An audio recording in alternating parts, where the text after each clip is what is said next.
Chapter 465. All the nascent soul cultivators used all kinds of methods. Emotienga and the other 4 cultivators were only in the core formation realm, so they basically couldn't get involved. They could only hide at the back to avoid dragging others down. If Qinshi wasn't here, Emotienga would find the scene very satisfying. A group of great cultivators was fighting in front of her, and she still had to take care of her own life. But now that Qinshi was also among them, she felt it was dull and tasteless. Unfortunately, his strength was too low. If he wanted to help, it was best if he didn't get in the way. Of course, she wasn't idle either. It was rare to see several late-stage nascent great cultivators fighting together. Their divine abilities were astonishing, and if he could comprehend a little of it, it would be very helpful for him to form his nascent soul. She was not the only one with such thoughts. Ling Yunhe and the other 3 were also watching intently. Although most of these refined corpses were at the nascent soul stage, the 7 nascent soul cultivators were not weak, so there was no immediate danger. Nevertheless, Emotienga was rather worried when she saw the spiritual aura fluctuations caused by their attacks. Although divine sense was forbidden in this place, if the spiritual chi fluctuation was too obvious, it might attract the attention of others. If other nascent soul stage cultivators came over, it would be difficult to deal with them. After all, none of them wanted to share this immortal opportunity with anyone else. What she could think of, these nascent soul cultivators naturally couldn't think of. Scholar Yu repelled a refined corpse and said in a deep voice, "Fellow Taoists, we can't afford to waste any more time here. Let's fight while we retreat." Reverend Yuanmu nodded. "That's right. It would take too much time to kill them all." He turned to look at Emotienga and the others and said, "Fellow Taoist Avidya, I'll have to trouble you with these juniors." Reverend Avidya smiled and nodded. Reverend Yuanmu then looked at Reverend Iron Mask, Ling Shiyu and Scholar Yu. "Senior Brother Iron Mask, Junior Brother Ling, Mr. Yu, I'll have to trouble the 3 of you to bring up the rear." After the 3 of them agreed, he looked at the others and said, "Fellow Taoist Guifeng, fellow Taoist Qin, the 3 of us will take the vanguard." Guifeng Devil Monarch had no objections, and Qinshi also nodded in agreement. Emotienga secretly admired his methodical way of handling things. This Reverend Yuanmu was worthy of being the first Sikh Grand Supreme Elder of the number 1 sect in Yunzhong. He took the lead and put his senior and junior brothers in the back. The one protecting the 5 of them in the middle was the most trustworthy Reverend Wu Ming. Moreover, among the 7 of them, Master Taoist Yuanmu, Guifeng Devil Monarch, and Qinshi were known for their offensive prowess. Revered Wu Ming's Buddhist golden light was known for its steadiness and gentleness. As for Master Taoist Iron Mask, Ling Shiyu, and Scholar Yu, their divine abilities were slightly lacking, but their defenses were pretty good. This arrangement was just right. Master Taoist Yuanmu let out a soft shout, and the exquisite pagoda in his hand moved, covering the corpse. The Guifeng Devil Monarch's hands were empty, but they were filled with devil aura. With Emotienga's eyesight, she could only see that this mass of devil aura was actually a set of ghost claws. This set of ghost claws had shape but no body. She didn't know whether it was made of special materials, or because it was Guifeng Devil Monarch's unique secret technique. The 7 nascent soul cultivators fought and retreated. After an hour, they finally left the courtyard. This battle didn't last too long, but it consumed a lot of their strength. As soon as these corpses smelled the breath of a living person, they would attack. Moreover, they weren't afraid of death, so they swarmed them and besieged them. It was really unbearable. Master Taoist Yuanmu glanced at them and said, "Fellow Taoists, let's take a break. Be careful in the immortal palace. It's better to have sufficient spiritual aura." Everyone nodded in agreement and looked for a place to rest. Qinshi heaved a sigh of relief. He put the 3 young real fire sword back and found a remote corner to rest with Emotienga. "Here you go." Just as he swallowed a few medicinal pills, Qinshi saw Emotienga quietly handing him something. "This is..." Looking at the unremarkable bead in his hand, he was puzzled. "Spirit guiding bead." Emotienga glanced around. Qinshi understood and flicked his fingers, casting a soundproof barrier. "This is a treasure I found in the place where the Emo family's ancestor passed away. This bead can be used to store spiritual aura, and can be drawn from it when needed.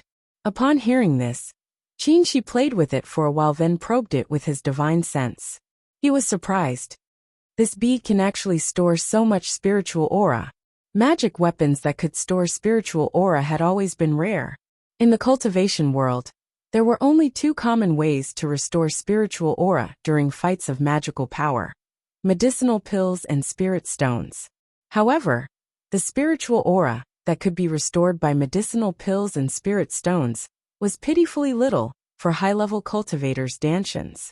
Therefore, some cultivators came up with this kind of magic weapon to store spiritual aura and draw spiritual aura from it during fights of magical power.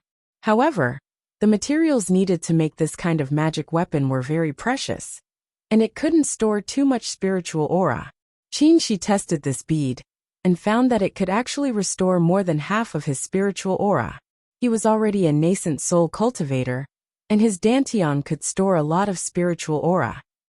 If he used up all his spiritual aura, he would need at least several days to fully recover just by meditating. If this kind of magic weapon was placed in a trade fair, it would probably be fought over, wouldn't it? Especially for nascent soul cultivators, it was very difficult for them to restore their spiritual aura. If they had this thing, they would have a much higher chance of winning in fights of magical power. However, this kind of thing couldn't be bought even if you had money. Mo Tiange smiled and calmly swept her gaze over the others. You have to be careful of these people. With this thing, you'll have one more life. Qin Shi nodded and put away the spirit-attracting bead. Their opponents were all nascent soul cultivators, and they still had to rely on him for this journey. The spirit-attracting bead was more useful to him, but it wouldn't be of much use to Mo Tiange. Before long, Master Taoist Yuanmu stood up and asked, "Fellow Taoists, have you all rested enough?" With the help of endless high-level restorative panaceas, Qin Shi had long recovered his spiritual aura. He removed the soundproof barrier and stood up to meet up with Mo Tiange. Needless to say, the other nascent soul cultivators were all great cultivators from big cultivation groups. So how could they be poor? For this trip, they all prepared piles of spiritual pills and spirit stones, so they had long recovered their spiritual aura. Little friend Mo. Without needing Master Taoist Yuanmu to say anything, Mo Tiange automatically walked in front with Qin Shi. After leaving the garden, they saw a rope bridge that was hundreds of feet long, connecting two peaks. This immortal palace occupied a very wide area, including all the peaks of Mount Lingshan. From the outside, it looked like a palace, but they didn't know there was a universe inside. This rope bridge was also paved with high-level spirit stones. It was unknown what kind of spell was cast on it, but when more than 10 people stepped on it, it didn't move at all. Halfway there, Mo Tiange looked down and saw that the space between the two peaks was bottomless. There was only fog that blocked her line of sight. She frowned. She felt that this fog was mixed with some primordial devil aura, and was very chaotic. Although it wasn't a big problem, her cultivation level was a bit low, so she felt uncomfortable. She pondered for a moment, then shook her sleeve and threw out the Tai Chi 8 diagrams. In midair, the Tai Chi 8 diagrams slowly unfolded. Water-like waves rippled around it, and wherever the waves passed, the aura gradually stabilized. Seeing this, Master Taoist Yuanmu praised, "Little friend Mo, this magic weapon is really rare. Its control of spiritual aura has reached an extremely exquisite level. Presumably, the person who made this magic weapon must be an expert." After calming the surrounding spiritual aura, Mo Tiange put the Tai Chi 8 diagrams back into her sleeve. As she walked, she answered, "This treasure was bestowed by my ancestor. Senior, you flatter me." "Really? It seems that little friend Mo's sect is extraordinary." He cast a meaningful glance at Qin Shi.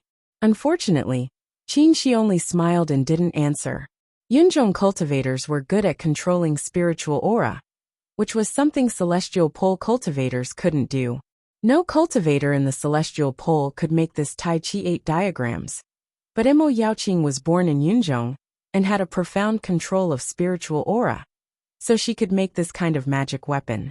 However, neither of them would explain. It was best if they misunderstood. That way, they would be afraid of them and wouldn't act rashly. After smoothly crossing the rope bridge, the group of people stopped. Seniors, this is the road leading to the scripture depository, Emotienga said. Looking at the narrow mountain road in front of them, Ling Xiu asked, "Little friend Emo, why did you stop?" Emotienga didn't answer, but Scholar Yu sighed. "It's another restriction." Ling Xiu was startled. He looked carefully, and vaguely found a slight fluctuation of spiritual aura in front of them.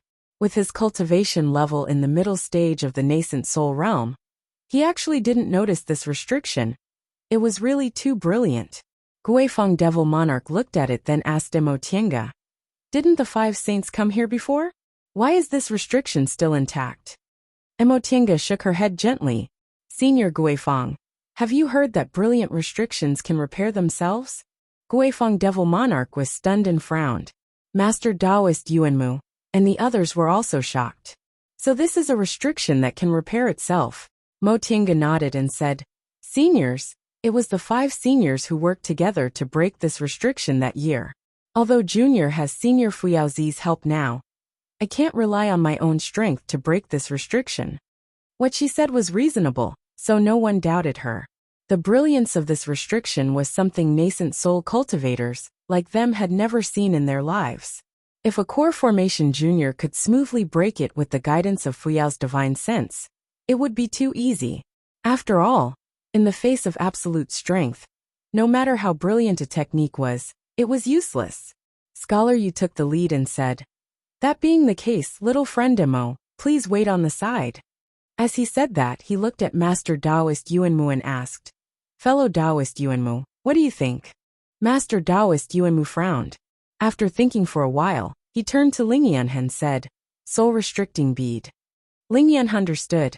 He took a few steps forward and offered the soul restricting bead. Emotienga remembered that when she and Lingyan entered Carefree Valley, he once said that the soul restricting bead had a restraining effect on spiritual aura and divine senses, so it could pass through restrictions unimpeded.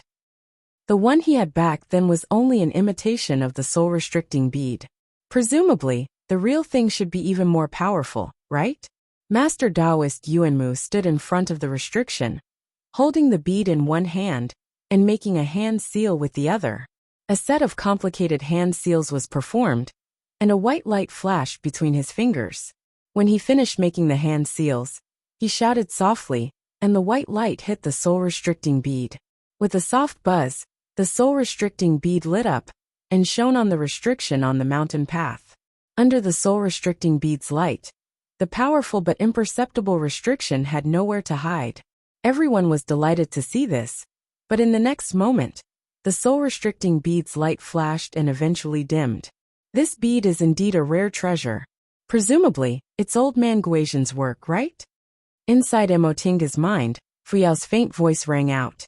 Unfortunately, if this restriction was so easy to break, how could he take on the responsibility of guarding the scripture depository in this great ancient cultivation group? Chapter 466. After losing its effect, Master Taoist Yuanmu looked gloomy for a long time. Different from Wu Ming, God-forbidding bead was a real spiritual treasure inherited from Saint Guizhen and enshrined in Juyan sect for tens of thousands of years. Although there were countless outstanding cultivators in Juyan sect in the past 100,000 years, none of their inherited spiritual treasures were more powerful than God-forbidding bead. In the end, Master Taoist Yuanmu sighed helplessly, handed the bead back to Ling Yunhe and said, "Fellow Taoists, this restriction is extraordinary. I can't think of a solution right now." Guifeng Demon Monarch glanced at him and said faintly, "I know very little about formations, so I'm afraid I can't help in finding a way to break it. However, if there's anything I need help with, I'll do my best." Revered Wu Ming smiled and looked at Scholar Yu. "If that's the case, I can only trouble Mr. Yu." Scholar Yu nodded with a solemn expression. "I'll try my best." None of them was a professional array master. However, nascent soul stage cultivators, especially those who had spent hundreds or even thousands of years in the late stage of the nascent soul stage, were mostly proficient in miscellaneous skills. They were even more skilled than common array masters. Therefore, they didn't need to bring another array master with them. This was especially the case for Scholar Yu. He was an erudite great scholar with profound knowledge. His understanding of the Tao of formations was even deeper, so this matter was naturally left to him. Mo Tiange felt she didn't need to show off in front of these late-stage nascent soul cultivators, so she didn't say anything and just watched. Scholar Yu took out his compass, formation flags, and other things and began to check around to determine yin, yang, and the 5 elements. Any formation, even the primordial grand formation, would be based on this, and there would be no exceptions. Therefore, the first thing a formation master would do when faced with an unfamiliar great formation was to determine yin, yang, and the 5 elements. This process would take a long time, so Mo Tiange simply took out her compass and formation-breaking items to observe yin, yang, and the 5 elements. Seeing this, Ju Wu asked curiously, "Benefactor Mo, do you also know formations?" Mo Tiange looked up and answered humbly, "I know a thing or two, so I don't dare to make a fool of myself." Upon hearing their conversation, Master Taoist Iron Mask, who had been silent the whole time, inadvertently glanced at them. He looked at them seriously for a while before he said, "Little friend Mo, you're too modest. Looking at the treasures in your hands, your attainments and formations must be quite high, right?" Mo Tiange cast a surprised look at Master Taoist Iron Mask, but she only smiled and said, "No matter how high juniors' attainments and formations are, it's still nothing in front of seniors. I just want to take this opportunity to learn from Senior Yu." Enlightened Master Iron Mask nodded slightly. He did not say anything else and looked away. With Mo Tiange's age, no matter how talented she was in formations, it would still be very difficult for her to be on par with nascent soul cultivators like them. However, he was quite surprised. He didn't expect that this junior was so young, and was only a step away from the nascent soul realm. Yet he was also proficient in formations. He was really a promising talent. Unfortunately, she was obviously from a large sect or clan, so it was impossible for her to be recruited by the Juyin sect. Mo Tiange was holding her special compass, recording the yin, yang, and 5 elements she observed one by one into a jade slip. Qin Shi, on the other hand, watched with interest from the side. He himself was quite proficient in miscellaneous studies. He was talented in pill concocting and tool refining, and he started studying talisman crafting when he was in the core formation realm. Now he also had a certain level of proficiency in talisman crafting. However, he only knew a little about formations because he didn't have much interest in it, and he didn't have much time to study it. Coincidentally, the things he wasn't good at were exactly the things Mo Tiange was good at. He really didn't know whether he should say they were a match made in heaven or not. Seeing that Mo Tiange's brows were knitting tighter and tighter, he couldn't help but ask, "What's wrong? Is it really that difficult?" Mo Tiange was mumbling something when she heard his question. She paused for a moment, then raised her eyebrows. "Look at Senior Yu, he's already like that, let alone me?" Qin Shi looked up. Sure enough, Scholar Yu was also frowning and mumbling something silently. Both of their expressions were exactly the same. He couldn't help but shake his head and smile. He then adjusted his breath and waited on the side. After a while, Mo Tiange asked him again, "Right, where's your mountain-fixing lantern?"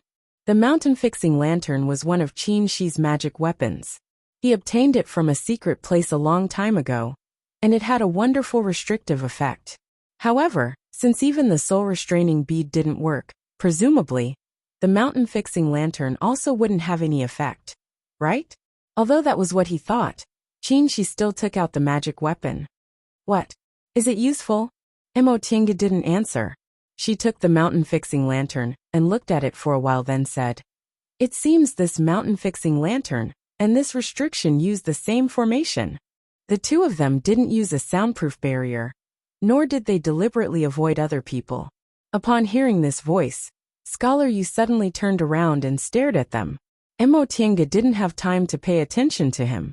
She once again probed with her divine comprehension, closed her eyes, and carefully explored the mysteries inside. After a while, she heaved a sigh of relief, then raised her head to look at Scholar Yu. She waved the mountain-fixing lantern in her hand and said, "Senior Yu, This thing might be helpful in breaking restrictions. Scholar Yu had long been waiting for her to say this, so he didn't stand on ceremony. He took the lantern and hurriedly nodded at the two of them to express his gratitude.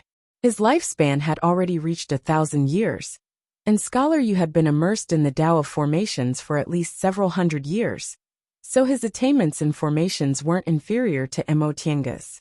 Now that he had the mountain-fixing lantern, he hurriedly probed it with his divine sense. In just a while his tightly furrowed brows relaxed.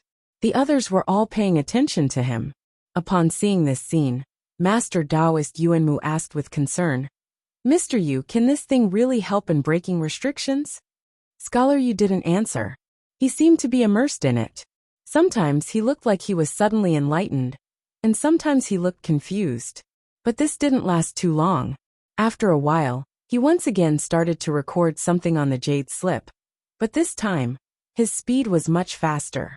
One moment, he was observing the feng shui compass, the next moment, he was examining the mountain-fixing lantern, and the next moment, he was recording something. Several hours later, Scholar Yu finally put away the feng shui compass.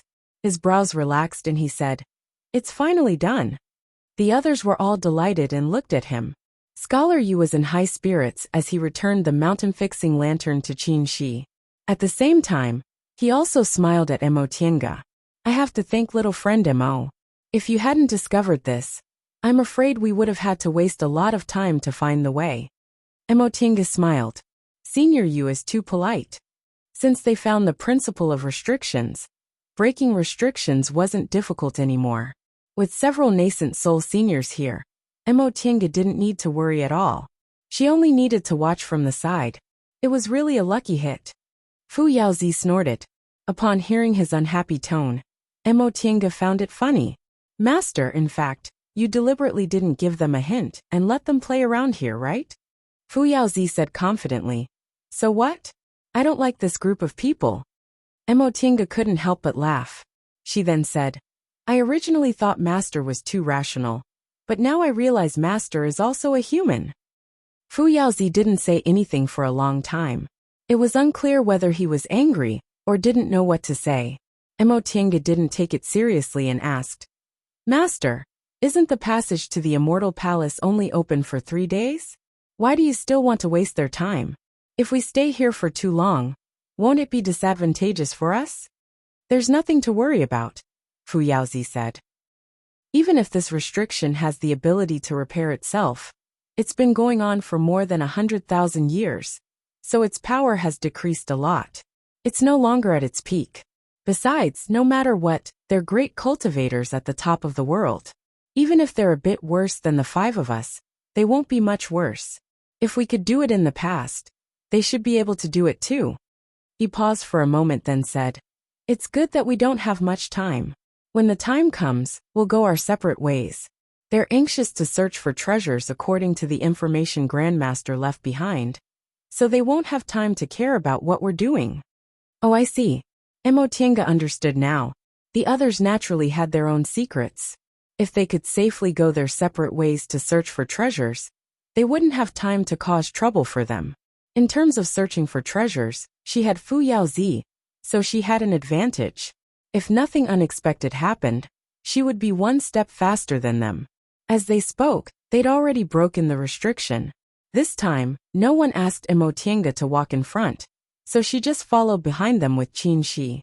The mountain road was narrow on both sides, only allowing 2 people to pass side by side. Yu Shuxing carefully observed then said, "There aren't any other restrictions." Only then did the others set foot on the mountain road. They moved forward slowly and cautiously. When they reached the end, they saw a formation. This formation was different from the previous one. It was merely a transporting formation. With Yu Shuxing's attainments in formations, he quickly figured out the missing parts and put spirit stones in the corresponding positions to repair it. When the transporting formation lit up, they looked at each other, but no one said anything. Who would go in first in the end? This problem was really hard to solve. First, they didn't know if there would be any danger if they just went in like this. Second, this was the scripture pavilion, a place that specialized in collecting cultivation techniques. Who knew if the people who went in would get something first? Ba. The first to speak was revered Wu Ming. He smiled and said, "Since fellow Taoists can't decide for a while, let this old monk go in first." Master Taoist Yuanmu only hesitated for a moment before retreating. "I have no objections." After pondering for a moment, Yu Shusheng also nodded. Since the two of them retreated, Guifeng Devil Monarch could only step aside. "Fellow Taoist Wu Ming, please." He looked reluctant. The Devil Path and Buddhism had old grievances in the sea of returning ruins. Not to mention the two of them even fought. Qin Shi and Emotienga didn't step forward, tacitly giving up. Revered Wu Ming put his palms together and stepped into the transporting formation with awareness. He put down the spirit stones to activate the transporting formation and disappeared in front of everyone. After revered Wu Ming entered, Master Taoist Yuanmu no longer had any scruples and snatched the second place. His Jiuyan sect was the strongest, so the others couldn't compete with him and could only give way. Then it was Yu Shusheng who led Han Shizhi. Guifeng Devil Monarch seemed unwilling to clash with the others and was willing to give way. In the end, there were only 4 people left outside. Guifeng Devil Monarch asked, "Fellow Taoist Qin, you don't mind if we, master and disciple, go first, right?" Qin Shi smiled and shook his head. In terms of cultivation level, he ranked last among these nascent soul cultivators, so he should be a bit more humble. When everyone else's figures disappeared, Fu Yaozi's voice rang out again. "You don't have identity tablets. After you go in, there'll be a small killing formation. Don't use magic weapons, use talismans." Chapter 467. The transporting formation lit up, and the scenery in front of her changed. Before Emotienga had time to look around, she already felt a strong killing intent. Qi. The spiritual aura shield on her body blocked something. When the strong spiritual aura wave hit her, she immediately put the talisman in her hand on her body. A golden light shone, and the spiritual aura around her slowly stabilized. Then, the sabers and arrows transformed from spiritual aura disappeared, and a fierce hurricane blew around them, carrying a large amount of hailstones. Qin Shi raised his hand, and a fiery red light gathered in his hand. The hailstones melted and disappeared as soon as they touched the red light. This situation lasted for half an hour before it stopped. The two of them stepped out of the transporting formation. When they looked up, they still saw a snow-white palace made of ice attribute high-grade spirit stones in front of them. Jade eaves stood majestically, and a plaque hung high above the palace door with the ancient words Sutra Depository written on it. The strange thing was that the space where the Sutra Depository was located seemed to be completely independent. Emotienga looked around and found that the palace was filled with spiritual aura that blocked her divine sense. She couldn't see the surrounding scenery with her naked eyes. It seemed to be very far away, but also seemed to be nothing. While she was looking around, Emotienga heard a cold snort. She turned around and saw Guifeng Demon Monarch staring at them with a rather unfriendly expression. She finally realized the situation was a bit strange. Before them, the other 4 groups of people had already come in, and they all looked a bit embarrassed. The exquisite pagoda in Master Taoist Yuanmu's hand was scorched black. Master Taoist Iron Mask's hair was burned a bit, and Ling Shiyu's beard couldn't even be saved. The 4 people's clothes were full of scorch marks. Their clothes were probably intact because of the special materials. Yu Shusheng and Han Shizhi weren't much better. They were both scholars who usually paid attention to their appearance and elegance, but now they became elegants. Their bodies were full of stains, and their clothes were disheveled. Guifeng Demon Monarch and Yang Qingji were slightly better, but they were also experts with no elegance at all. Only Venerable Ming didn't seem to be affected much. He shook the weeds on his clothes and quickly restored his appearance. Emotienga smiled secretly. She knew what was going on without asking. Fu Yaozi said that the scripture depository was the place where the sect kept their cultivation methods, and only disciples of the sect could enter. Therefore, all cultivators who entered through the teleportation array should have an identity token on them. If they had an identity card, the killing array would not be triggered, but they did not. Therefore, as soon as they stepped into the cabinet, the killing array would immediately be activated.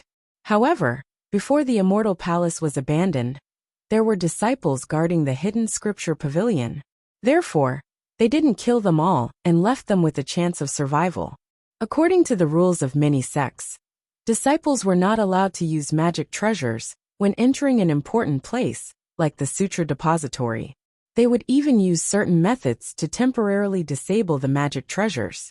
Therefore, if the killing array was activated, the person who came would use a magic treasure, and it would lead to a merciless killing. As long as the person did not use a magic treasure, the power would be greatly reduced, and the guarding disciple could close the killing array in time to prevent some disciples from being careless and losing their lives in vain. That was Fu Yaozi's conjecture, but it was reasonable. That was about it. However, the others had never experienced it before, so they naturally did not know this. Although their lives were not in danger, they more or less suffered some injuries. Master Taoist Yuanmu's expression was cold. He said in a heavy voice, "Little friend Emo, you didn't do this on purpose, did you?" Emo Tiange naturally knew what he was referring to, but she asked in surprise, "Senior, what do you mean?" Guifeng Demon Monarch snorted then said, "Otherwise, how could the two of you be so relaxed? Why didn't you warn us in advance?" Emo Tiange was even more surprised. "This formation isn't that powerful. Do I need to say anything?" The several nascent soul cultivators were stunned. For a moment they couldn't answer. To be honest, this killing array was indeed not that powerful. If they were prepared, they could easily pass through it. But if it wasn't powerful, how could they be in such a difficult situation? This formation became stronger when it met a strong opponent, and weaker when it met a weak opponent. As soon as they saw danger, they casually used their magic treasures, which led to the formation's inescapable net-like attacks. With the methods of peak great cultivators like them, although they wouldn't die here, it wouldn't be easy for them to escape. Revered Wu Ming was a little better, because his Buddhist cultivation technique didn't attach as much importance to magic treasures as the others. But for them to admit that this matter had nothing to do with Emo Tiange, what a joke! How could they wash their faces? Fellow Taoists. In the end, it was still revered Wu Ming who came out to smooth things over. "We've already entered the treasure mountain. Do we still want to waste time here?" Upon hearing this, Master Taoist Yuanmu and the others' expressions finally eased. With treasures in front of them, fated chances were more important. Guifeng Demon Monarch looked at the sutra depository and asked, "Little friend Emo, are there any other mysteries here?" Emo Tiange shook her head then answered, "Senior Fu Yaozi said we shouldn't think about the place where those top-grade cultivation techniques are stored. This distant past era group might have great ascension cultivators, so those places aren't places we can enter. As for the place where cultivation techniques below the deification realm are stored, the restrictions outside have been removed, so there's no danger there. We can act according to our own abilities." "Oh," Master Taoist Yuanmu stroked his beard then asked, "So now we can search for cultivation techniques based on our own abilities?" "Correct." Master Taoist Yuanmu and Master Taoist Iron Mask exchanged glances then looked at Scholar Yu and the others. "That being the case, let's go in." Everyone naturally had no objections, and entered the sutra depository together. No one had taken care of it for at least more than 100,000 years, so this palace was actually a bit dilapidated. The tables and chairs were placed crookedly, and only a few of them were still intact. There was dust everywhere, and there was practically no place to stand. However, because of the rich spiritual aura here, it appeared to be full of immortal aura, and didn't look dilapidated at all. Everyone raised their heads to look around. The hall of the sutra depository was extremely spacious, more than enough to accommodate several hundred people. There were tables and chairs in the front, which should be where the disciples in charge of the sutra depository sat. In the center of the hall, there were decorative sculptures and furnishings. After a cursory glance, they realized they weren't magic weapons, so they skipped over them. In addition, there were several transporting formations lined up side by side at the bottom. These transporting formations were still in good condition. They didn't know whether they'd always been well preserved, or whether they were restored by Senior 5 Saints. But they were dim, so their spirit stones must have been used up. According to the records on the jade slips in the administration office, these transporting formations all led to places where cultivation techniques were stored. However, the categories were slightly different. They were respectively 5-element spells, cultivation techniques, martial cultivation path, miscellaneous studies of pill making and tools, and notes on experiences. As for which one was which, it wasn't clearly written. Everyone looked at each other. Master Taoist Yuanmu was the first to speak. Little friend Emo, there's nothing to pay attention to here, right? Emo Tiange shook her head. There are protective restrictions inside. It doesn't matter even if we enter the wrong one. Master Taoist Yuanmu nodded. The Sutra Depository was an important place of the cultivation group. When the cultivation group existed, there were naturally disciples guarding it. As long as they touched the restrictions, they would be discovered. But now that this immortal palace was already abandoned, no matter how they touched it, no one would come to drive them out. It was fine as long as there was no danger. Then we're free to do as we please? Ling Xiyu asked. Wait. Scholar Yu spoke up to stop them. Fellow Taoists, we've been working together all this way. Now that the fated chance is right in front of us, shouldn't we come up with some rules? Guifeng Devil Monarch asked in a heavy voice. Fellow Taoist Yu, what do you mean? Nothing, Scholar Yu said faintly. But I'll say the ugly words first. Although we're collaborators now, none of us can completely trust each other. It's better to make everything clear. Master Taoist Yuanmu pondered for a moment then nodded. You're right. What Mr. Yu said makes sense. Scholar Yu looked at Guifeng Devil Monarch. Seeing that he didn't say anything else, Scholar Yu continued. There are 5 transporting formations here. We'll split into 5 groups. Each group will enter one, and we won't interfere with each other. What do you think? Guifeng Devil Monarch narrowed his eyes and said coldly. Fellow Taoist Yu, on the surface, each group will enter one. This is very fair, but the contents of the cultivation techniques inside are very different. How can a collection of miscellaneous studies compare to the 5 elements immortal techniques? Of course not, Scholar Yu said calmly. But we have a fair chance. Whatever we choose is a fated chance. If we choose the useless one, we can only blame ourselves for being unlucky. But, fellow Taoist Guifeng, Scholar Yu asked solemnly, if we enter together with the cultivation techniques in front of us, can we really guarantee peaceful coexistence? Guifeng Devil Monarch was taken aback as he shut his mouth. Scholar Yu was right. The treasures were right in front of them. If they were to gather together at this moment, with the difference in cultivation techniques, there would definitely be disputes. When that happened, whoever was stronger would have the final say. In that case, both of their gazes turned to the people from Juyin sect. Perfected Yuanmu naturally understood. With a sullen expression he said coldly, Fellow Taoists, what else can I say? Although their Juyin sect was the strongest among the 5 groups, the others could defeat them if they joined forces. Scholar Yu smiled and didn't say anything. Although he had a good relationship with Perfected Yuanmu, he naturally had to join forces with the others to restrain Juyin sect at this time. Mr. Yu is right. Supremacy Nameless, who had been silent all this while, spoke up. We entered this immortal palace in search of opportunities. It's best to prevent disputes. Besides, at our current cultivation realm, we can already create our own cultivation techniques. Even if we obtain the best cultivation techniques, we can't recultivate them. They will only benefit our descendants. Since that's the case, why be so calculative? Upon hearing this, Master Taoist Yuanmu's expression slowly eased. That's right. Although obtaining high-level cultivation techniques would be greatly beneficial to them, their chances of advancing to the deification realm weren't great. This benefit wasn't enough to make great late-stage nascent soul cultivators like them fall out with each other. He exhaled and slowly said, All right, this old man agrees as well.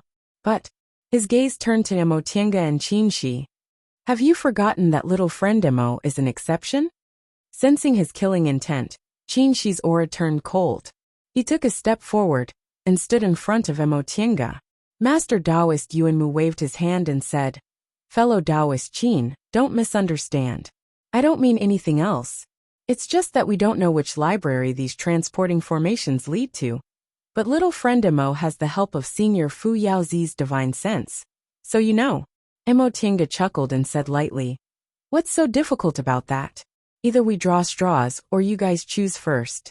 Isn't that enough?" Chapter 468. Emo Tiange's attitude was so indifferent that everyone felt it was strange. Late nascent soul cultivators didn't mind, but she was only in the core formation realm. Although she was only a step away from the nascent soul realm, this step was like heaven and earth. How could she not care about the cultivation technique inside? But since she proposed this, no one objected because they felt they couldn't find any fault with it. Drawing lots was inevitable to lose the demeanor of a late nascent soul cultivator. In the end, everyone randomly chose a transporting formation. Repairing the transporting formation wasn't too difficult for the nascent soul cultivators. It only took them a little time to repair the relatively intact transporting formations, put spirit stones in them, and teleported into them. It was only after everyone else impatiently left the transporting formation that Emo Tiange slowly put down the last spirit stone, then pulled she towards the transporting formation. A white light flashed, and in an instant, the two of them appeared in a strange room. This was a spacious hall, slightly smaller than the hall outside. On the top of the hall, there was a huge bead floating in the air, shining with a bright but gentle light, illuminating the windowless hall as if it were daytime. Inside the hall, there were neatly arranged purple-red bookshelves, emitting the fragrance of spirit wood. All kinds of books and jade slips were placed on the shelves, and there was a faint restrictive light on the surface of the bookshelves, which blocked divine sense. Emo Tiange looked up and said casually, "This bead is good. It's been so many years, but it's still shining. If we take it back, it'll be much better than moonstones." "Don't even think about it," Fu Yaozi said. "This bead is directly connected to the spirit vein here, which is why it hasn't been extinguished for more than 100,000 years. It'll be a waste if you take it." Emo Tiange wiped her sweat. She was just thinking about it casually. She sensed for a moment, and didn't find any offensive restrictions around them. Feeling relieved, he turned around and asked, "Tiange, what are you planning? Which stacks are we in?" Emo Tiange showed a bitter smile and said, "Do you think I did it on purpose? In that situation, what else could we do but retreat? They're all stronger than us." She was silent. If they really fought, he didn't think he was much worse than those late nascent soul cultivators. However, those people had lived hundreds or thousands of years longer than him, and had rich experience in fights of magical powers. He wouldn't be able to gain an advantage. However, it's really not a big deal. She smiled and said, "Of the 5 book vaults, choosing the first 2 would be a great advantage, but we don't lack cultivation techniques. No matter which one we choose, we won't lose anything." She thought about it and agreed. Both of their cultivation methods were inherited from the ancient times, and even the primordial era. Although they didn't have the content of the soul formation stage, with their special constitutions, it wasn't practical for them to change to other cultivation methods. It was better to cultivate to the late nascent soul realm, and create their own cultivation methods. Emo Tiange didn't immediately check the bookshelves. Instead, she turned around and laid a formation next to the transporting formation they just came from. This array was no ordinary trapping array. It was a killing array that was listed as one of the 10 most vicious arrays in the Xuanji array book. Even if a nascent soul cultivator were to enter, he would not be able to escape unscathed. She was not the only one who did this. The first thing the others did after entering the library was to set up defensive measures, lest someone went back on their word and followed them with malicious intent. While she was laying the formation, she walked forward and took a book from the purple-red bookshelf in the front. The books on this bookshelf were the lowest level aura refining cultivation techniques. Sensing their cultivation levels, the restrictions on the bookshelf didn't activate, allowing them to take the book away. Rudimentary pill concocting? She opened the book and looked up with a smile.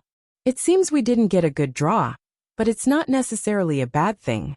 Spells of the 5 elements, cultivation techniques, martial cultivation path, miscellaneous knowledge of pills and tools, and notes on experiences.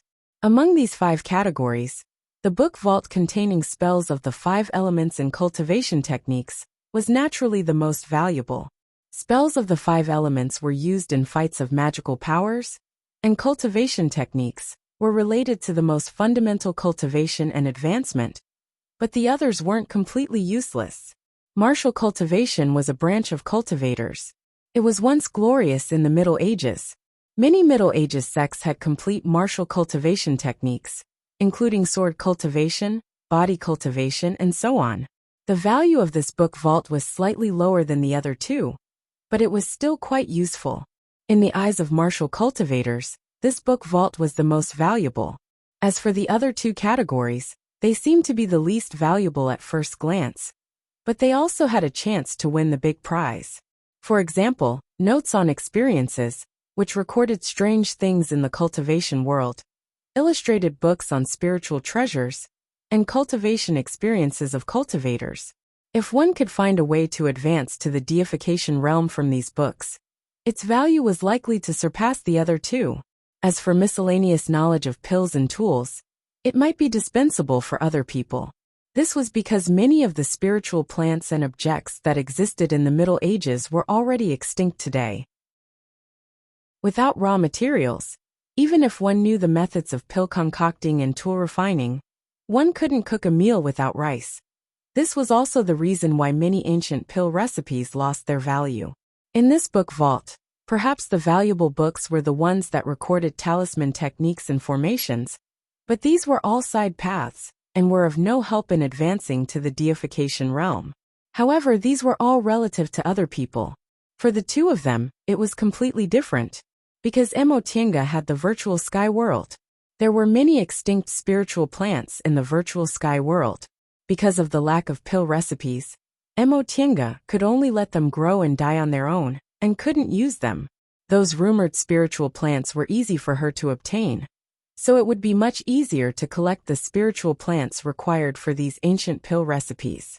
Even if some supplementary materials were missing, with the amount of spiritual plants in the virtual sky world, and the 2 of them, they could try to improve them. This immortal palace was a great ancient sect that might have a great ascension cultivator, so it was very likely that it had peerless pill recipes for advancing to the deification realm. If they could really find them, they would be priceless treasures. Emotienga already knew what was stored in this book vault. When everyone chose the transporting formation, Fu Yaozi already told her. After arranging the formation, he walked over. How is it? This ancient pill concocting technique is no different from today's, right? Qin Shi read quickly and said with a smile, there's not much difference. However, although this book is only for beginners, it's very useful. There are some ancient books in the virtual sky world that we can't understand. This beginner's pill concocting book has detailed explanations for some basic techniques. Oh, that's a pleasant surprise. There were many ancient books left by the previous generation of cultivators in the virtual sky world, but because of the changes in the cultivation world, the 2 of them couldn't understand many of the contents. Even if they had pill recipes, they couldn't concoct some spiritual pills. Now, this beginner's pill concocting book just solved this fundamental problem. Upon discovering this, the 2 of them were overjoyed and began to immerse themselves in searching for useful books. The jade slip from the administrative department of Buddhist texts said that all the books in this book vault couldn't be taken away and could be copied using identity cards. The number of ancient books that could be copied was also different according to one's cultivation level. They didn't have identity cards, and there were complicated restrictions in this book vault that couldn't be copied directly. This restriction was related to the foundation of this book vault, so it should have been set up by the cultivators with the highest cultivation levels in this great ancient sect. It wasn't something they could break with their cultivation levels. Therefore, they could only use the stupidest method, forcibly take away the useful books. In this way, they had to act according to their abilities. It was impossible to take away all the books, because breaking the restrictions wasn't a simple matter. The 2 of them discussed for a while, and decided to break the highest level books first. There wasn't only one room in the book vault. At the end, there was a small transporting formation. After putting down a spirit stone, they could enter the next room. The first room contained aura refining books. The second room contained foundation building books, and so on. According to Fu Yaozi, he once entered a deification realm room. Although they were only one realm apart, the difference in strength was like heaven and earth. The restrictions inside weren't something they could break, so they could only give up. Therefore, when they reached the room containing nascent soul secret books, the two of them stopped and she began to search. In the first room, there were as many aura refining books as there was an ocean, but in the second and third rooms, there were fewer books. In the fourth room, there were even fewer nascent soul books. Even so, it still took Qin more than an hour to go through all the ancient books and records. This trip wasn't in vain. Qin said to Emotienga, with a happy expression, after he withdrew his divine sense from a jade slip. Since he rarely showed such a happy expression, Emotienga asked, "What did you find?" Qin waved the jade slip in his hand and said, "This book is called Returning to Truth in Tao of Alchemy. It records the lifelong knowledge of an ancient master of alchemy, including pill concocting techniques and recipes for many miraculous pills. One of them is called the deification pill." Deification pill. Not only was Emotienga surprised, but Fu Yaozi on the Fuxing sword was also startled. Qin said with a smile, "You should be able to understand the use of this pill from its name, right?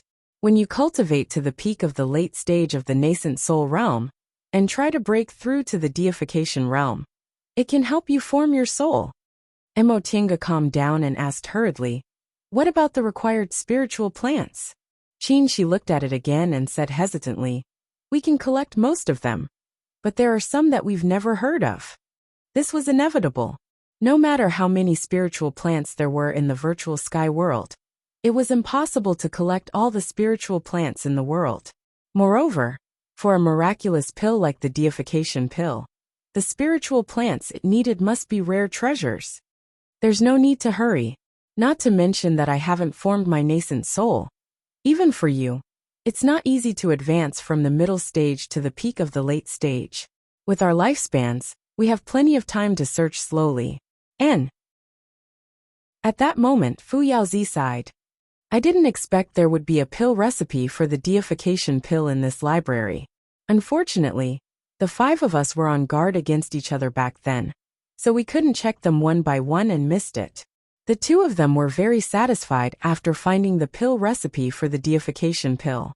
Under Fu Yaozi's guidance, they spent another 4 hours to break the restrictions and take these books and jade slips from this room. Qin had consumed a lot of spiritual aura when he left the fourth room, so he had to adjust his breathing first. Fortunately, the spiritual pills Emotienga prepared were sufficient. It only took her less than an hour to almost fully recover. The third room was filled with books for the core formation realm, so Emotienga could also help. Although there were many books, her speed was faster. Moreover, she was already familiar with the method of breaking the restrictions, so she only spent 2 hours. The first 2 rooms were even faster. Aura refining and foundation building realm books weren't of much use to them, so they only found a few basic ancient books before they left. Chapter 469. When they came out of the library, the hall was empty without a single person. This palace was extremely vast, with many buildings and complicated paths. Coupled with the overflowing primordial devil aura, it wasn't easy for others to find the scripture pavilion. It didn't take long for their group to reach this place. Emotienga and Qin, she had only stayed in the library for about 6 to 8 hours. Now that the passage to the celestial parting palace had been opened, it had only been a day, so it was impossible for other people to find this place. The others hadn't come out yet, so the two of them could only wait. They sat cross-legged and adjusted their breaths to restore their spiritual aura. Before long, the leftmost transporting formation lit up, and Ling Xiyu of Juyan's sect appeared.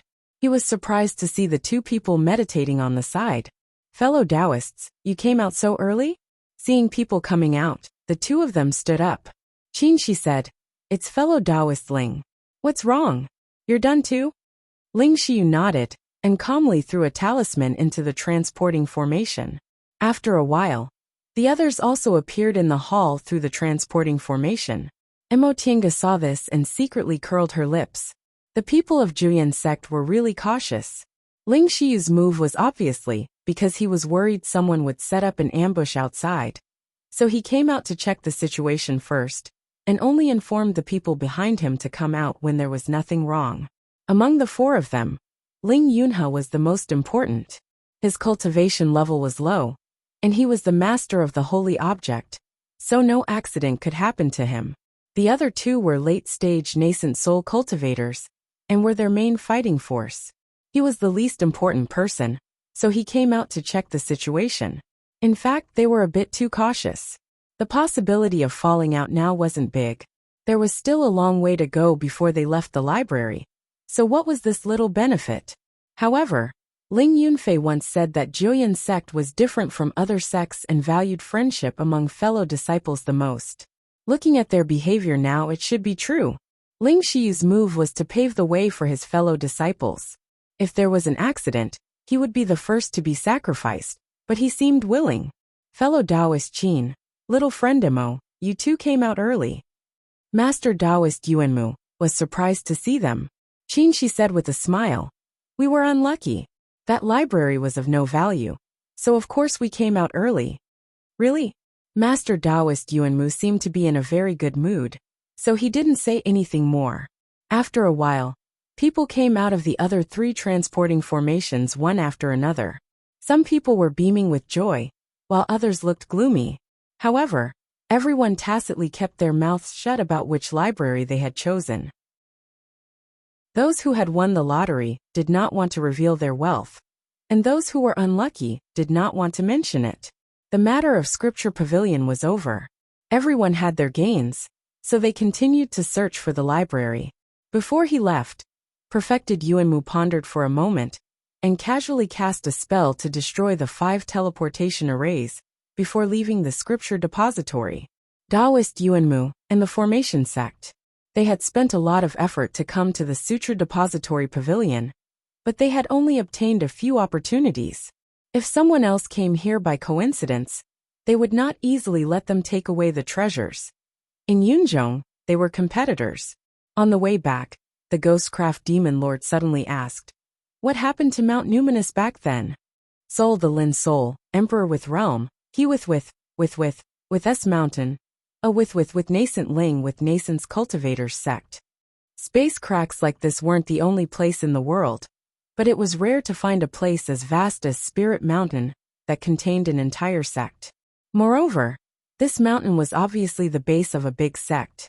Judging from its size, it had at least tens of thousands of disciples. However, after they entered, they didn't find any trace of other people except for some corpses that had become refined corpses. Emotienga paused for a moment before she said, Senior Fu Yaozi once speculated that this spiritual mountain was probably torn apart during the great changes in the world back then. At that time, the righteous path and the devil path were at war, and the human world collapsed. This great ancient sect also came to an end, and only had a few disciples left. In the end, the world changed, and they were buried here forever. Scholar Yu nodded and said, Senior Fu Yaozi's conjecture is very reasonable. Only a powerful force from the upheaval of heaven and earth could tear apart such a huge spirit mountain. At this point, he lightly tapped the folding fan in his hand and looked worried. He sighed and said, Look at this immortal palace on Spirit Mountain. Back then, this great ancient sect was so prosperous, but after the world changed, it turned into a dead city in the blink of an eye. In the eyes of the cultivators of this sect, we, the so-called top great cultivators, are insignificant. If we encounter the same thing one day, we'll be like ants, unable to even struggle. In the end, Scholar Yu's voice became so soft that it was almost inaudible. Among them, which one of them didn't go through hardships to cultivate to the late stage of the nascent soul realm? In the eyes of the world, they were unreachable great cultivators in the late stage of the nascent soul realm, who had the ability to move mountains and drain seas. However, in front of the laws of heaven and earth, they were nothing more than ants, so insignificant that they weren't even worth mentioning. Influenced by Scholar Yu's tone, the great cultivators all fell silent. Everyone carried their own thoughts and walked forward in silence. Inside this immortal palace, there were restrictions laid by unimaginably high-level cultivators and primordial devil aura that leaked out of nowhere. If they just walked inside, it wouldn't be too dangerous. After all, this was a sect, not some dangerous place. The group of 12 people followed Emotienga for another half a day. They gradually left the pavilion and entered the mountain. When they could no longer see the pavilions, Emotienga finally stopped. "Seniors, we've arrived." Upon hearing her voice, all the cultivators looked up with puzzled expressions. When they looked up, there was only an ordinary mountain wall in front of them. There were no buildings or traces of formations. However, with his experience in the Sutra Pavilion, Scholar Yu didn't immediately make a conclusion.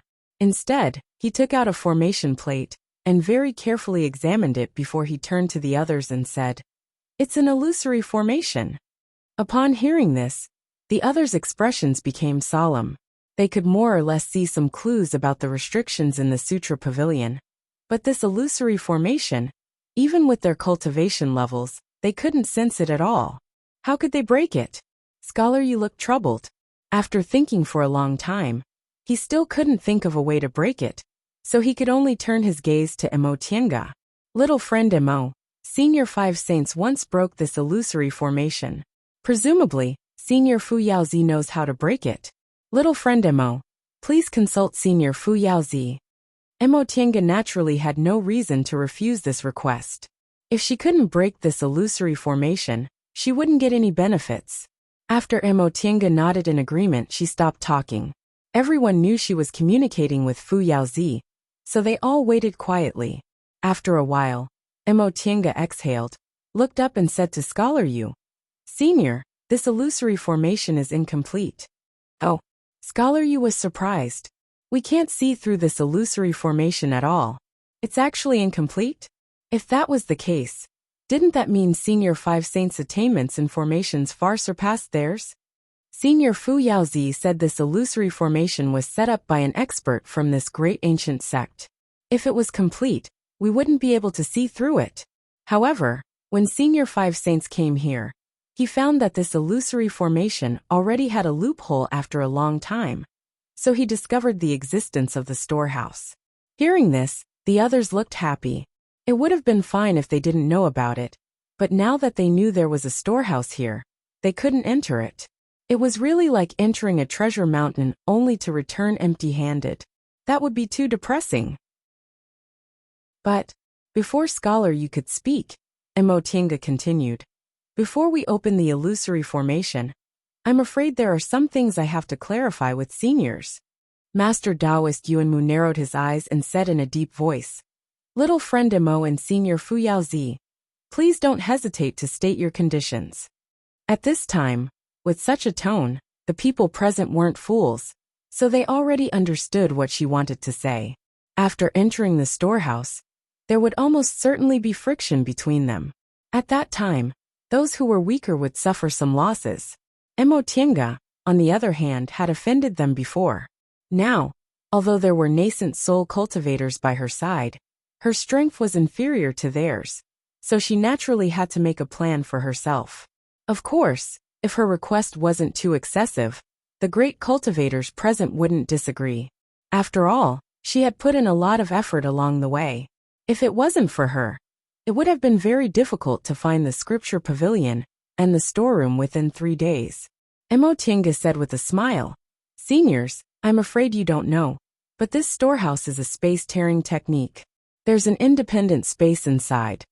"So," Scholar Yu asked, "the special thing about this space is that it's very stable. The flow of spiritual aura is almost stagnant, so medicinal pills and other things can be preserved for a long time." Master Taoist Yuanmu's eyes lit up. "So there might be intact ancient medicinal pills inside." "Yes," Emotienga said. Emotienga said, "Back then, when Senior 5 Saints entered, there were indeed intact medicinal pills. This was also one of their fated chances. However, the characteristics of this space led to another problem. Scholar Yu narrowed his eyes and pondered. All of a sudden, he took a deep breath. It seems Senior Yu has already thought of it. Correct. Scholar Yu's tone was heavy.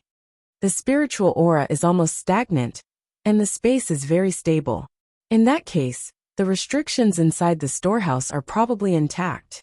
Exactly. Emotienga sighed and said, the storehouse must have been set up by the top great cultivators of this distant past cultivation group.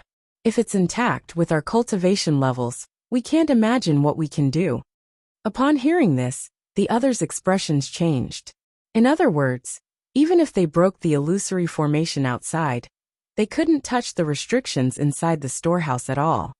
Little friend Emo, revered Wu Ming said with a smile. Since Senior Five Saints could take the treasures from the storehouse back then, there must have been a loophole they could exploit, right? Correct. Upon hearing this, Master Taoist Yuanmu's expression became a little better. But I wonder what method they used. It's very simple, Emotienga said, to get the storehouse identity card. Chapter 470. Identity Tablet. Master Taoist Yuanmu muttered to himself.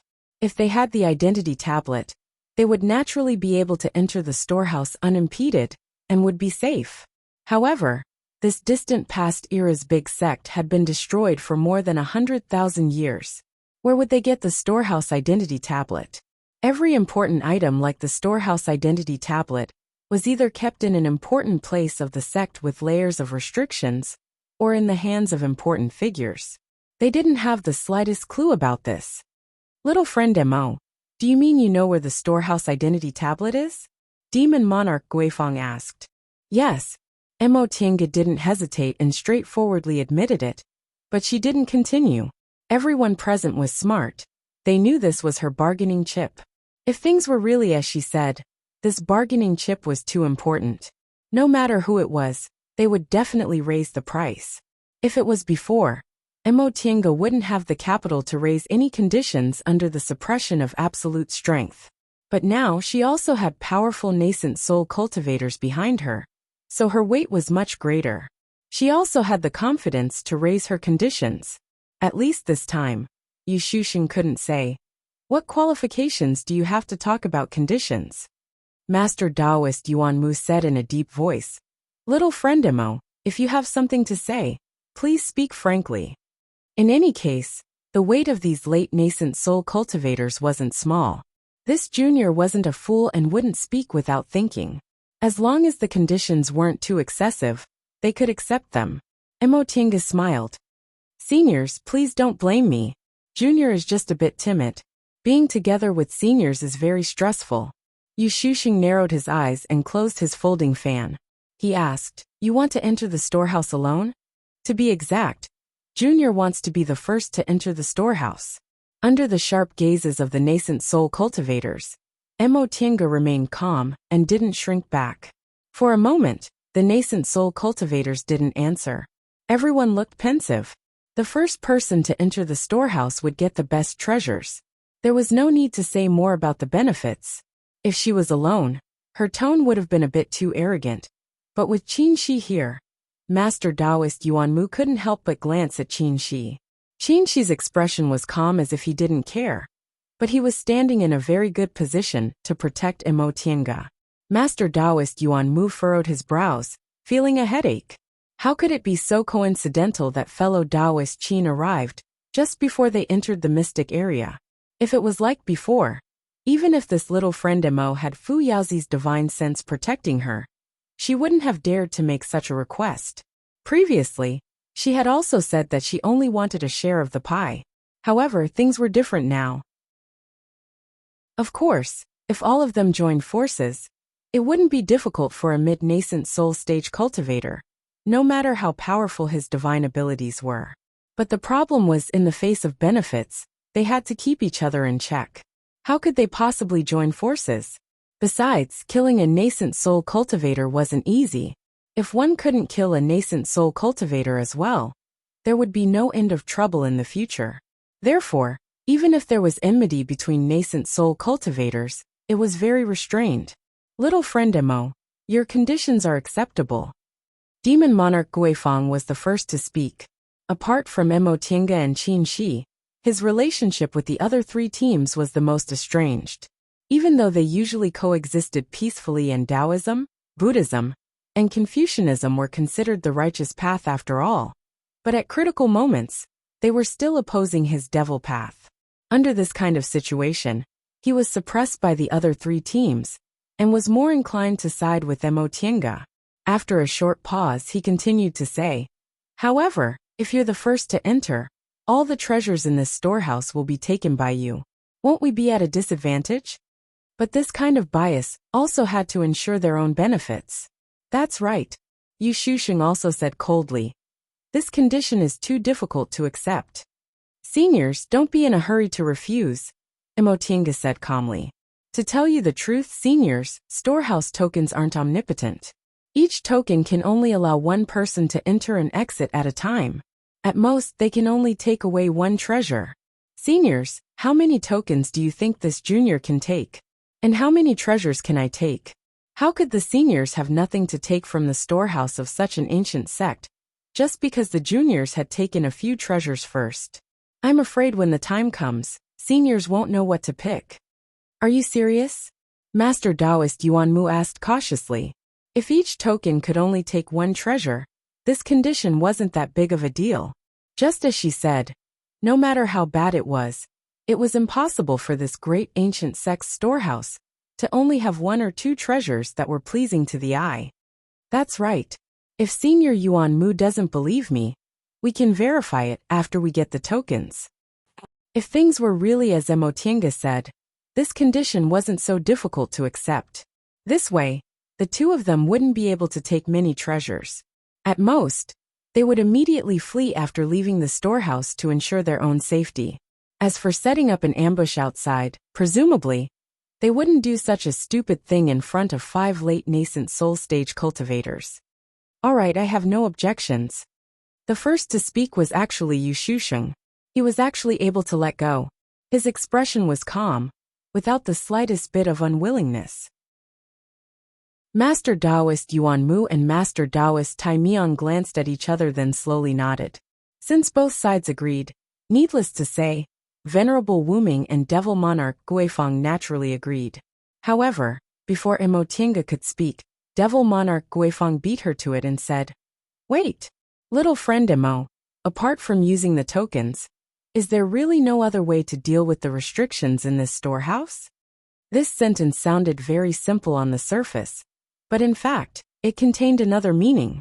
If she hit some kind of trick and was the first to enter, the two of them would take all the treasures and immediately flee after coming out.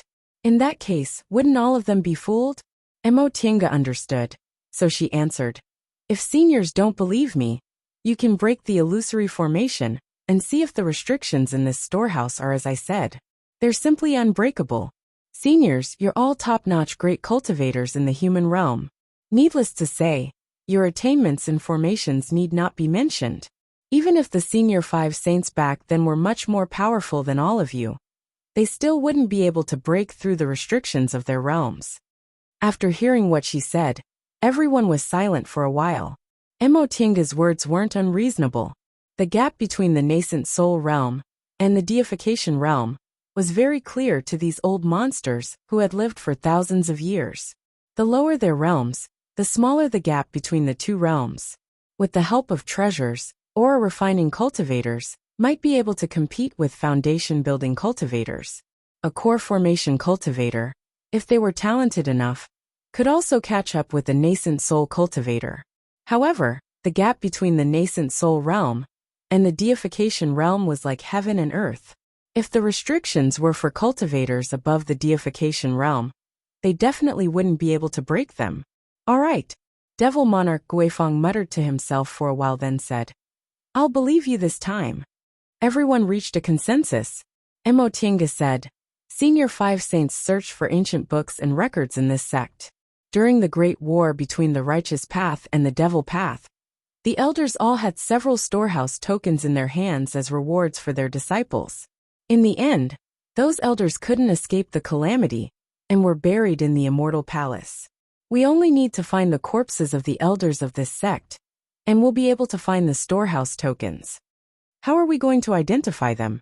Yu Shuxing asked. Moreover, since they were elders, their cultivation levels must be outstanding. Those refined corpses we encountered earlier were at most in the nascent soul realm, but they were already so hard to deal with.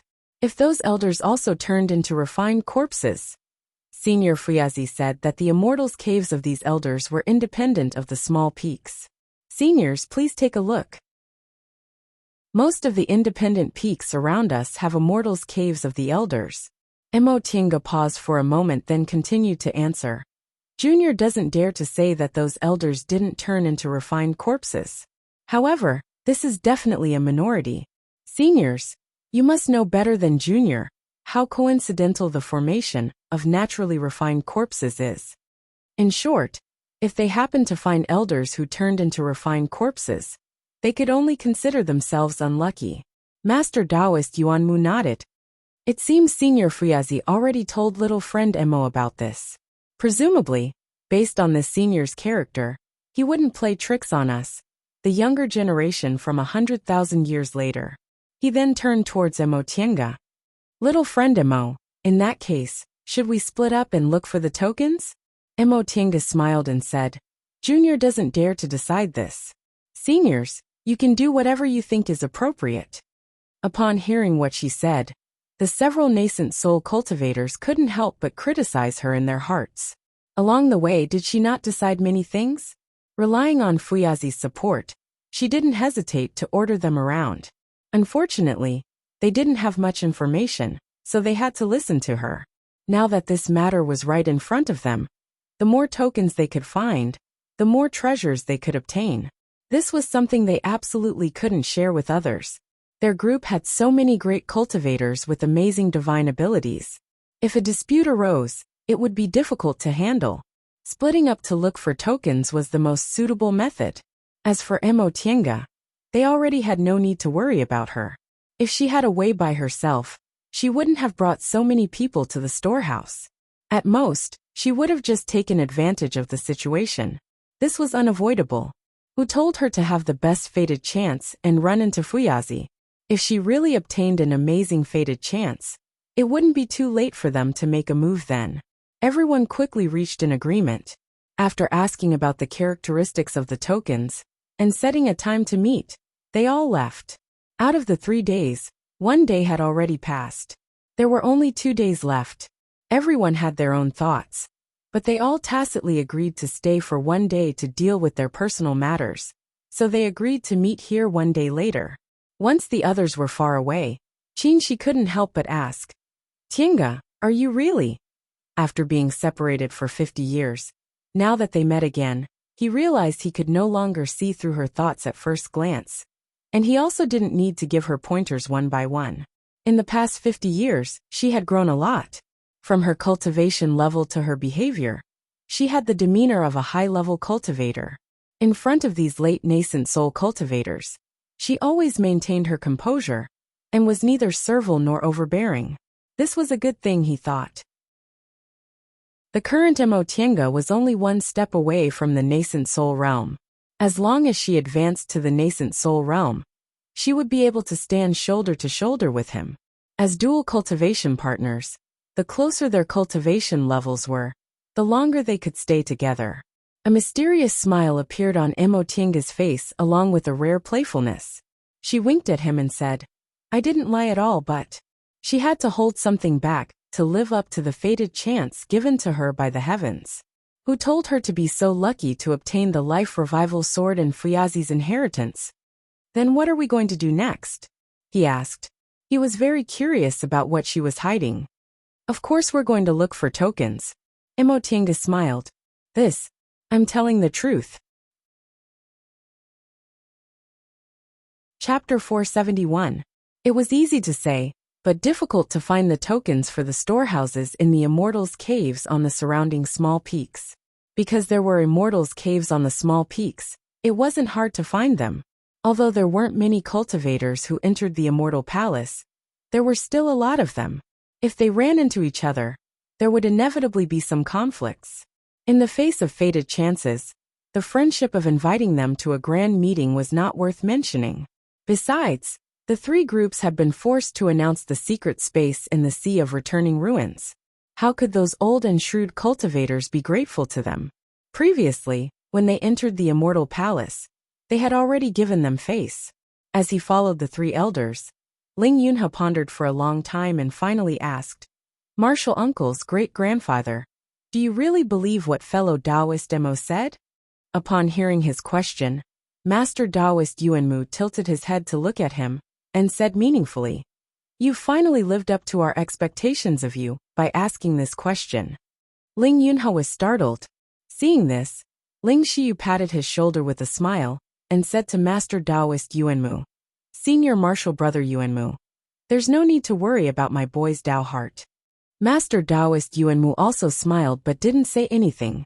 He said to Ling Yunhe gently, "Cultivation is not easy. At our realm, we have to cherish our lives even more.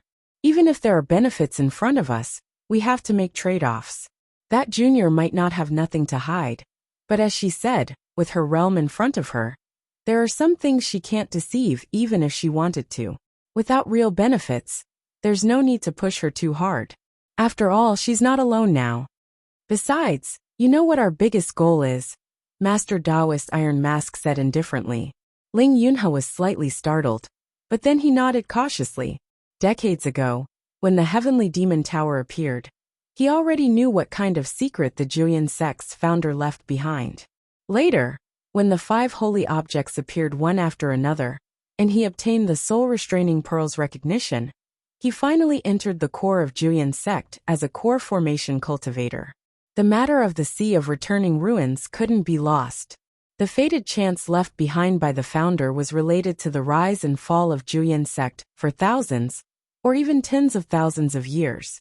It was precisely because he knew how important this matter was that he very well put away his petty thoughts and simply stood in the position of the Juyin sect's leader to handle matters. He had thought that no one would know about his little thoughts, but it turned out that even the elders knew about it.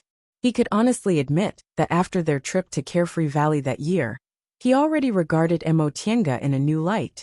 So he didn't want to oppose her, and tried his best to leave her a way out. But that was all. This was a strange feeling. He had once thought about it carefully. Perhaps the title of genius that he had carried on his back since he was young was too heavy. Even his best friends and closest brothers were unable to share his burden, and even turned against him in the end. Mo Tiange, on the other hand, was very sharp and reliable. She could always see everything clearly, but she never said anything. Just as he had said, she was a person who could not be bullied. She was a safe person, a person who could make him relax. If she had been a man, he would certainly have taken her as a confidant, but she was not, so he began to have some ideas. This was because the path of cultivation was too lonely. Regardless of whether it was a close friend or a Tao companion, they were both rare and precious. However, a close friend would not last as long as a Tao companion. However, all of this was not important. It was not only because she already had a Tao companion, but also because he realized that there was a difference between them in the end. He, Ling Yunhe, was now the head of Juyin sect. In the future, he would be the pillar of Juyin sect. He had to support the sect and lead countless disciples. As for Mo Tiange, she might also have an illustrious master in the distant outer endless sea. But obviously, even if she had a master, she was more inclined to pursue the path to immortality. Therefore, on the path to immortality, she walked faster and more freely than he did. After understanding this, he felt relieved. They were not suitable people, even without Qin Shoujing. His little thoughts were because he was lonely, but on the path of cultivation, who wouldn't be lonely? What he needed was to cultivate his mental state, not to find a Tao companion. Thinking of this, Ling Yunhe smiled softly. Perhaps, from another perspective, he should thank Mo Tiange. This feeling of sudden enlightenment made his mental state have a breakthrough. Now that things had come to this, Mo Tiange might not necessarily be unable to be friends with him, but there was no need to force her. If there were no conflicts of interest on this trip, maybe when they met again in the future, they could be bosom friends. But if there were conflicts, Master Taoist Yuanmu, who was about to fly to a lone peak, suddenly stopped and frowned. "Someone's here." At this time, Mo Tiange and Qin Shi were running on the mountain road. Their destination was obviously not those immortals' caves built on independent peaks. In this immortal palace, there weren't many lone peaks suitable for building immortals' caves, and every one of them was very obvious, so there would definitely be people fighting for them. The temporary passage to enter the immortal palace was very dangerous. Not many cultivators could pass through, but at least those in the late nascent soul stage were included. In addition to Master Taoist Yuanmu and the others, there were also 6 late nascent soul cultivators, as well as other middle stage or early stage nascent soul cultivators with amazing divine powers. There were more than a dozen groups. After entering the immortal palace, most of these groups, except for those who were unlucky, could find these lone peaks. An independent peak with a good spiritual aura was obviously a suitable place to build an immortal's cave. How could these nascent soul cultivators miss it? Ancient cultivators' immortals' caves had always been places of fated chances, let alone an immortal's cave that could occupy a peak in a great ancient sect. Therefore, unless it was absolutely necessary, Mo Tiange wasn't willing to wade in these muddy waters. "We're here." Upon hearing the sound, Qin Shi stopped and looked up, only to discover a desolate precipice in front of him. On the precipice, there were densely packed cave entrances every few hundred feet. Next to them was a towering rock engraved with several ancient characters, ascetic cliff. This is, he hesitated. Based on the name, it seemed to be a special immortal's cave for disciples to do closed-door meditation. Every decent cultivation group had an immortal's cave like this. Xianqing School had one, and even Yunwu sect had one back then. Because low-level disciples didn't have good immortal's caves, they needed a lot of spiritual aura when they wanted to do closed-door meditation, so their usual living quarters weren't enough. Therefore, the cultivation group opened an adjacent immortal's cave for low-level disciples to rent during closed-door meditation. Compared to the living quarters of low-level disciples, this kind of immortal's cave naturally had much better spiritual aura, but it still couldn't compare to the independent immortal's caves of high-level cultivators. According to reason, there shouldn't be high-level cultivators in this kind of place, and it was naturally impossible for them to have a storehouse identity tablet. This way, Mo Tiange didn't pay attention to him, and went along the small path on the side. There was a simple and crude hut halfway up the mountain. It should be the residence of the cultivator guarding this immortal's cave, and it was also the location of the protective formation. An immortal's cave for low-level disciples like this wouldn't be protected by very good formations. Besides, after so many years, it had long been dilapidated. Mo Tiange effortlessly erased the formation in this place without using any tricks. She then went up the precipice with Qin Shi. Back then, Master Fu Yaozi obtained several ancient cultivators' Qianquan bags in the Immortal Palace, and learned about this ascetic cliff from them. The spiritual aura on this cliff is indeed ordinary, but there are several spiritual eyes at the top of the cliff. At first, no one knew about these spiritual eyes, but later on, they were discovered and developed into high-level special immortals' caves. Only elders and above can use them, Mo Tiange explained to him as they walked. Spiritual eyes were the few spots on a spirit vein where the spiritual aura was most concentrated. In the cultivation world, people generally believed that spirit veins were actually spiritual aura areas formed from the spiritual aura of one or several spiritual eyes. In other words, only with spiritual eyes could spirit veins form, and spiritual eyes were the center of spirit veins. However, spiritual eyes weren't that easy to find. The spiritual aura on spirit veins varied in intensity and intensity.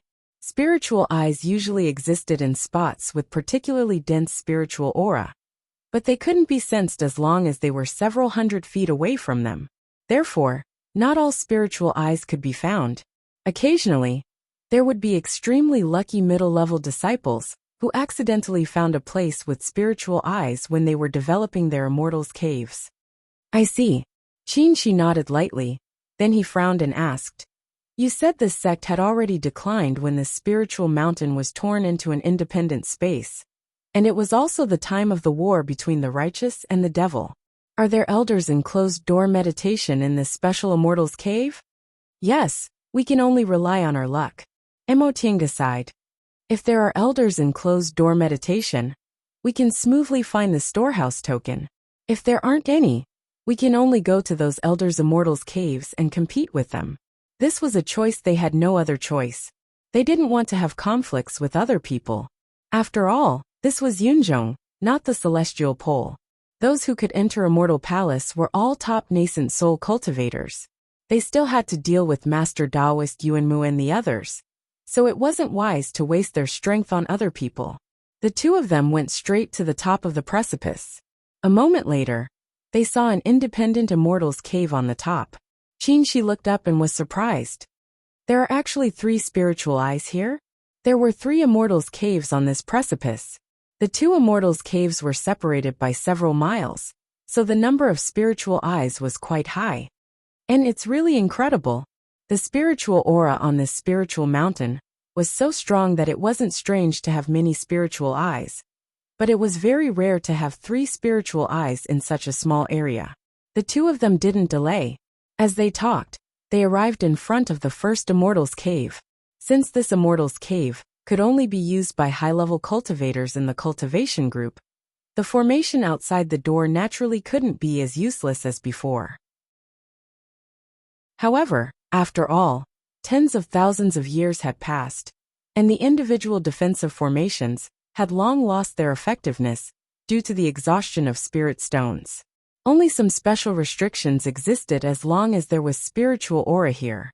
Emotienga took out a compass and other things to determine the yin, yang, and 5 elements of this place.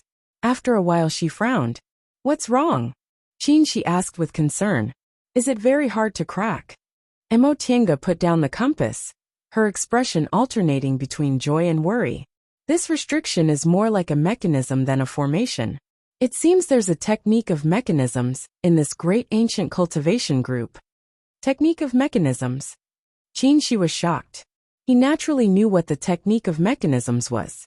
It was a unique skill that used various spiritual objects and crystals to make puppets or machines with exquisite means to obtain power similar to that of human cultivators. At first glance, the technique of mechanisms was very similar to the technique of puppetry. However, the technique of puppetry in the cultivation world was like refining corpses. It required living people or living creatures. Moreover, to control a puppet, one's own strength must be higher than the puppet's. The technique of mechanisms was different. It didn't require living creatures. Even if it lost its master, it could still be preserved in good condition. Furthermore, it didn't have any requirements for strength. Chapter 472. Girl, is this really the art of mechanisms? Fu Yaozi was pleasantly surprised to hear what she said. Emotienga pondered for a moment then answered. Disciple isn't sure, but based on my understanding of formations and restrictions, this definitely isn't an ordinary restriction. I can only say that it's somewhat similar to the art of mechanisms. Then quickly give it a try, Fu Yaozi urged.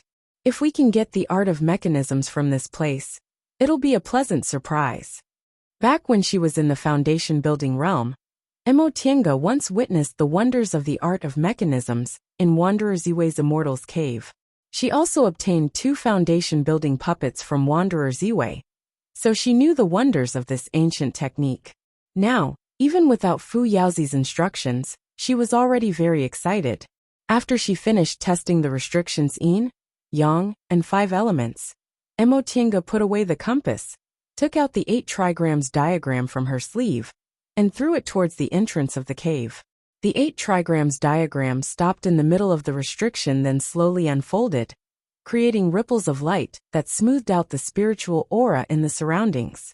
Once the spiritual aura calmed down, Emotienga stretched out her hand, and the 8 trigrams diagram flew back into her sleeve. Now that she examined the restriction again, she could see it much more clearly than before. The yin, yang, and 5 elements were no longer fluctuating, so it was much easier to distinguish whether it was the art of mechanisms or not. It's strange. I feel like there's a spiritual aura fluctuation similar to that of a cultivator, but there's no puppets or anything else. The reason why the art of mechanisms was hard to distinguish was because it might only be a few simple mechanisms that weren't made to look like humans or beasts. In addition, Emotienga's knowledge of this technique was limited, so she couldn't tell whether this was an art of mechanisms or a restriction that far surpassed her realm. Seeing her hesitate for a long time, Qinshi said, "Let me try." Right after he finished speaking, he took a step forward, put his hand into his Qingquan bag, and took out the mountain determining lantern. The mountain determining lantern looked unremarkable. It had an old green color, a dark gray texture, and a simple design. It looked like a simple green lamp that had been burned in front of a Buddha statue in the secular world for dozens of years.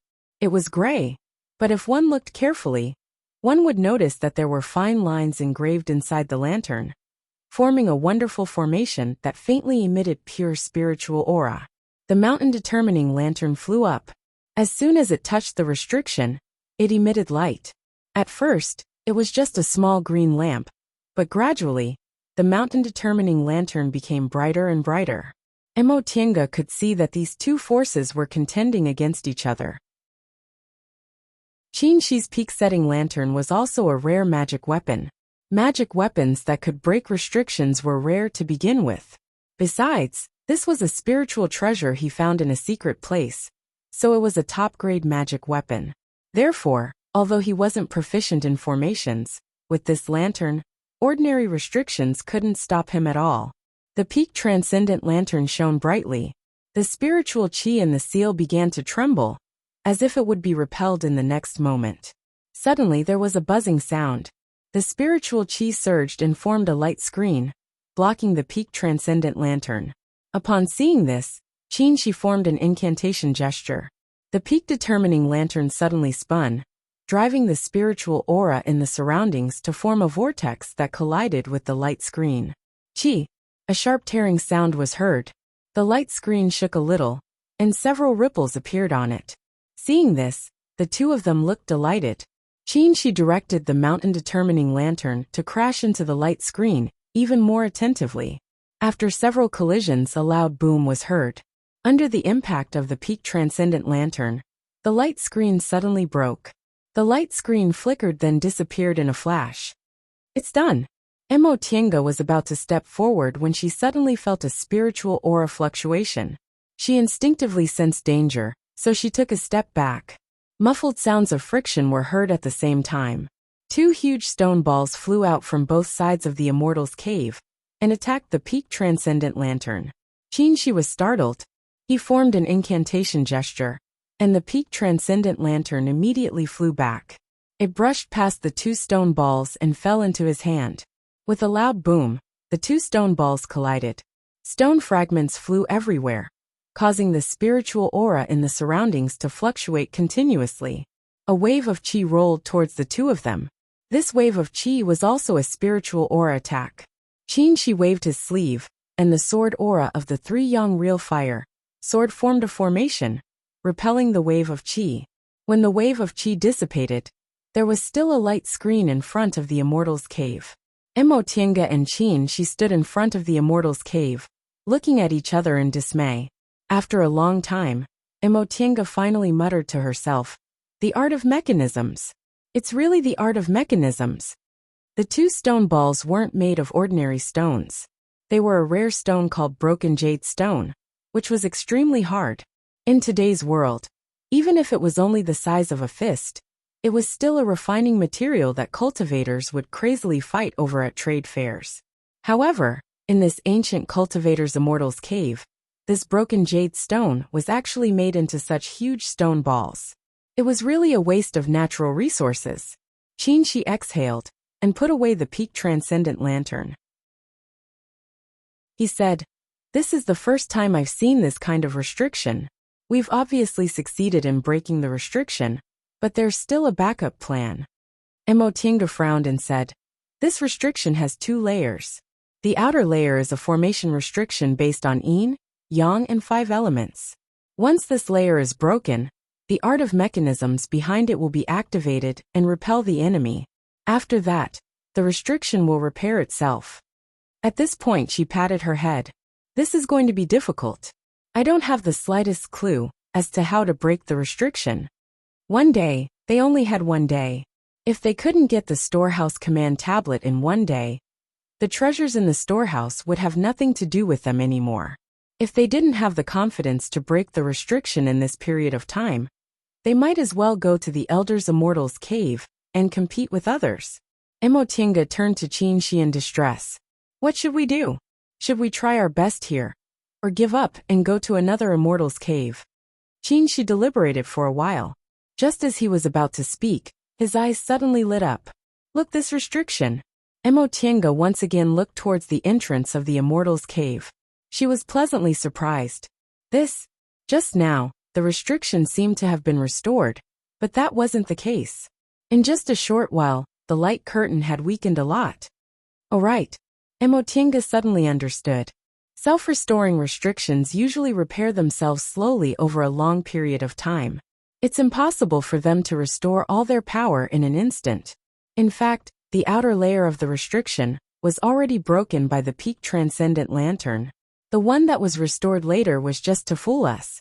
As she spoke, she once again took out her compass. Right now, this restriction hasn't recovered much of its power, so it won't be difficult to break it. As for this mechanism technique, it doesn't seem to be very powerful. Seeing that she was once again focused on breaking the formation, Qinshi smiled and sat cross-legged on the side, regulating his breath and keeping his guard up. The peak transcendent lantern had broken the first restriction, but its subsequent restoration couldn't be considered very powerful. At the very least, it hadn't broken through to the nascent soul realm. Emotinga pondered for a long time, then took out a bunch of formation-breaking tools from her bosom. Several formation flags formed a formation diagram at the entrance of the Immortals cave. When the last formation flag was inserted, Emotinga made a hand seal. The formation flag suddenly lit up, and eventually formed a light ball. Soon after, she let out a soft shout. The light ball flew up and hit the light curtain. Swish! This time, there wasn't even a stalemate. The light curtain was broken without a sound. After waiting for a while, the subsequent mechanism technique didn't activate, and the restriction wasn't restored immediately. Emotinga heaved a sigh of relief. The first layer can be considered broken. Qinshi had already stopped regulating his breath when she started breaking the restriction. At this moment he asked, "What about the next mechanism? Do you have any ideas?" Emotinga pondered for a moment then said, "I don't know much about the mechanism technique, so I can only use the stupid method." She took out the 2 stone sculpture dolls from her Qianquan bag and used her divine sense to control them, then walked towards the Immortals cave. These 2 dolls were given to her by Wanderer Ziwei. They were also made using the mechanism technique, but their realms were a bit low. All these years, they'd been handling the miscellaneous matters in the Immortals cave for her. The advantage of using these 2 dolls was that they were incomparably sturdy and had no consciousness. Even if they were broken, she could still repair them when she learned the mechanism technique in the future. If she used other living creatures to test them, for example, those 3 spiritual beasts, she reckoned they wouldn't be able to return. The 2 dolls walked step by step into the restriction. When they touched the spot where the stone ball rolled out, a faint cracking sound was heard. Suddenly, 2 shiny wooden hands emerged from the stone walls on both sides of the Immortals cave and grabbed the 2 dolls. Just as Emotinga was about to make the dolls dodge, she discovered that the 2 hands moved extremely fast and grabbed the dolls' necks in an instant. The 2 dolls immediately brandished the stone swords in their hands, wanting to chop off the arms. However, with a clang, the stone swords chopped into the 2 arms and broke into 2 pieces. This time, Qinshi couldn't sit still anymore. These 2 hands seemed to be made of wood, but they were actually even harder than the dolls' stone swords. He knew that although these 2 dolls were only in the foundation building realm, the materials they were made of were extraordinary. Even ordinary magic weapons would have a hard time injuring them. Emotinga was stunned for a moment. She watched as the 2 hands exerted force, and the stone sculpture dolls broke into 2 pieces, separating their heads from their bodies. After the 2 dolls were severed, the 2 hands retracted back into the stone walls and disappeared without a trace. After a while, Emotinga finally regained her senses. She sighed and used her spiritual aura to roll the two corpses into her Chinkuan bag. She didn't expect that these two dolls, who'd been with her for so long, would be so easily destroyed. Don't be stupid. At that moment, Fu Yaozi's voice rang in her mind. The so-called mechanism technique is used to make dolls and instruments that have the same cultivation level as cultivators. Furthermore, the higher the level, the rarer the materials used. Those two dolls of yours are only in the foundation building realm. Isn't it ridiculous to use them to test them? Emo Tienga was stunned for a moment before she started to understand. In the past, she relied on the fact that the two dolls were made of special materials and were difficult to damage, so she often used them to test formations. However, she forgot that formations only had spiritual aura fluctuations caused by yin, yang, and 5 elements. Mechanisms, on the other hand, had physical bodies like dolls. Master. She felt very ashamed. Then in your opinion, how should I break these mechanisms? Fu Yaozi chuckled. Have you forgotten that one strong man can defeat 10 skillful men? Emo Tienga was stunned for a moment before she suddenly understood. Thank you for your guidance, Master. In the past few days, she'd been either breaking restrictions or dealing with other people. She'd been using her brain too much. In the cultivation world, what did they rely on to win? Strength, of course. In front of absolute strength, any kind of skill was useless. Whether it was the stone balls at the beginning or the wooden hands later, their strength didn't surpass the nascent soul realm. That being the case, she could just directly break through them. Why would she need to use her brain? Thinking up to this point, she turned to Qin Shi and said with a smile, Senior Martial Brother, it's up to you. Chapter 473. The 3 young real fire sword transformed into sword auras and formed a formation, emitting a powerful aura. Qin Shi refined this sword when he first formed his gold core, and kept it in his dantian for nearly 200 years. He also often refined it with precious materials, so its power was extraordinary. Hundreds of streaks of sword chi swept towards the stone door with an astonishing aura. With a loud boom, the 2 stone balls on the stone walls on both sides of the cave once again rolled out, but they were struck down by the sword auras one after another. Seeing this scene, Emo Tienga secretly sighed in relief. Fortunately, this mechanism wasn't too advanced. With Qin Shi's strength, breaking it was only a matter of time. After the stone balls, there was a wooden hand. It was unknown what this wooden hand was made of, but even Qin Shi's sword aura couldn't cut it. In the end, he had to use the extreme yang real fire to break it. This went on for about 2 hours. In the end, Qin Shi once again brandished his sword aura. Finally, without any obstruction, it hit the stone door of the Immortal's cave. With a boom, the stone door opened, revealing its true appearance. The two of them looked at each other with joy. After tossing and turning here for several hours, they finally didn't waste their time and energy in vain. I'll go in first. Qin Shi turned around and said. With a wave of his sleeve, the sword aura returned to his side and formed a formation. Then, he carefully stepped into the cave. Emo Tienga watched nervously. Since this cave dwelling could only be used by high-grade cultivators of the sect, it was possible that there were existences that far surpassed their cultivation levels. For example, if the restrictions outside the cave dwelling were to be activated again, it would be more than enough to deal with. Fortunately, nothing happened after Qin Shi went in and looked around. He said to her, I'm fine. Come in. Emo Tienga breathed a sigh of relief, but she still didn't dare to relax. She operated the art of primordial origin and used the white silk handkerchief to protect herself before stepping inside. After entering the cave, she turned around and looked around. This cave was simple but not lacking in atmosphere. The hall was spacious, and there were only a few stone tables and chairs for receiving guests. There were also moonstones embedded in the walls, but they had long lost their effectiveness. There was a smaller stone door around it, which should lead to a cultivation room. This Immortal's cave is temporarily rented by their high-level cultivators, and it's also inside the sect, so there shouldn't be too many restrictions, Emo Tienga said after looking at it for a while. Qin Shi nodded. If this was a high-level cultivator's private immortal's cave, it would definitely be heavily protected. But this was a public immortal's cave, so the situation was different. Who would bother to set up layers of restrictions in a temporarily rented cave abode? Furthermore, it was in an important area of the sect. Normally, they would just set up their own array formation. The furnishings in the hall could be seen at a glance, and there was nothing else. The two turned their attention to the training room. They weren't sure if there were any high-level cultivators cultivating in the cave abode. If there weren't any in the cultivation room, then the few hours they spent here would have been in vain. I'll do it.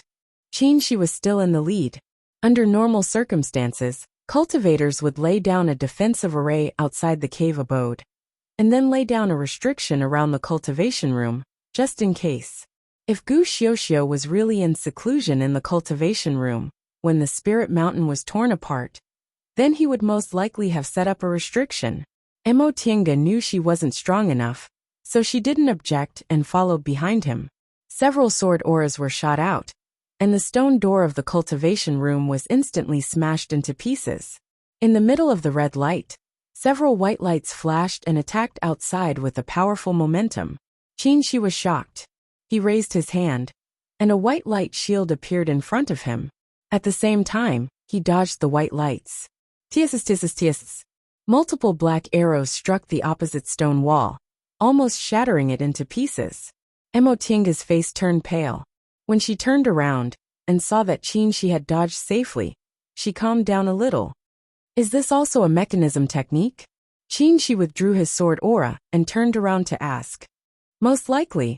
Mo Tiange walked to the stone wall that was almost pierced through, picked up a black arrow, and looked at it for a while. Then she was pleasantly surprised. Black gold. Black gold. She also walked over, took the black arrow, and weighed it in his hand.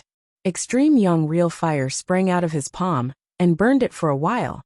But the black arrow didn't change at all. He said happily, "Sure enough, it's black gold.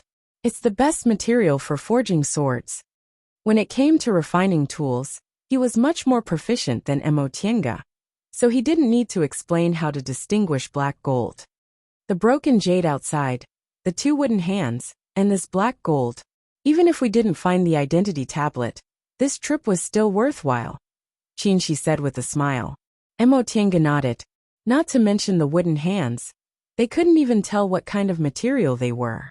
The broken jade and black gold were both from the distant past era, and they were almost impossible to find in the current cultivation world.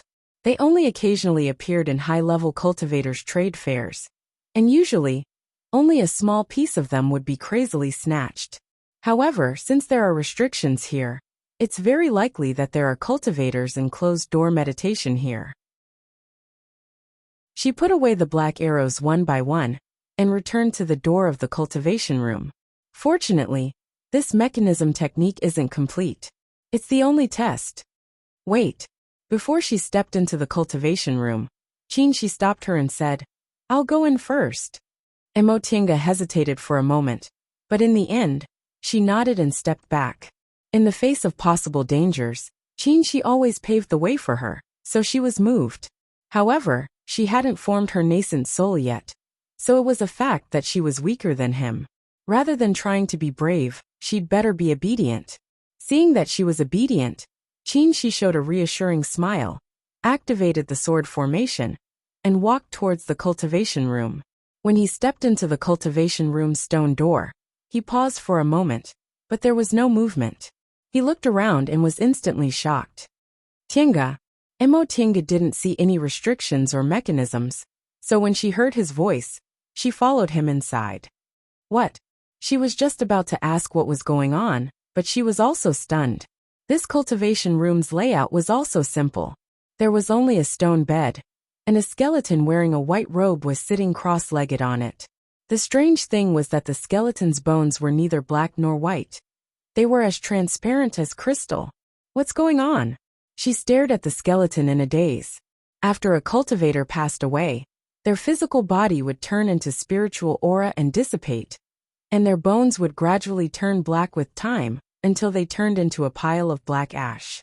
But not only was this skeleton preserved for tens of thousands of years intact, but it was also as transparent as crystal, which was simply unheard of. Qin cautiously approached it, turned the three-young real fire sword into its original form, and poked the white robe covering it with the sword.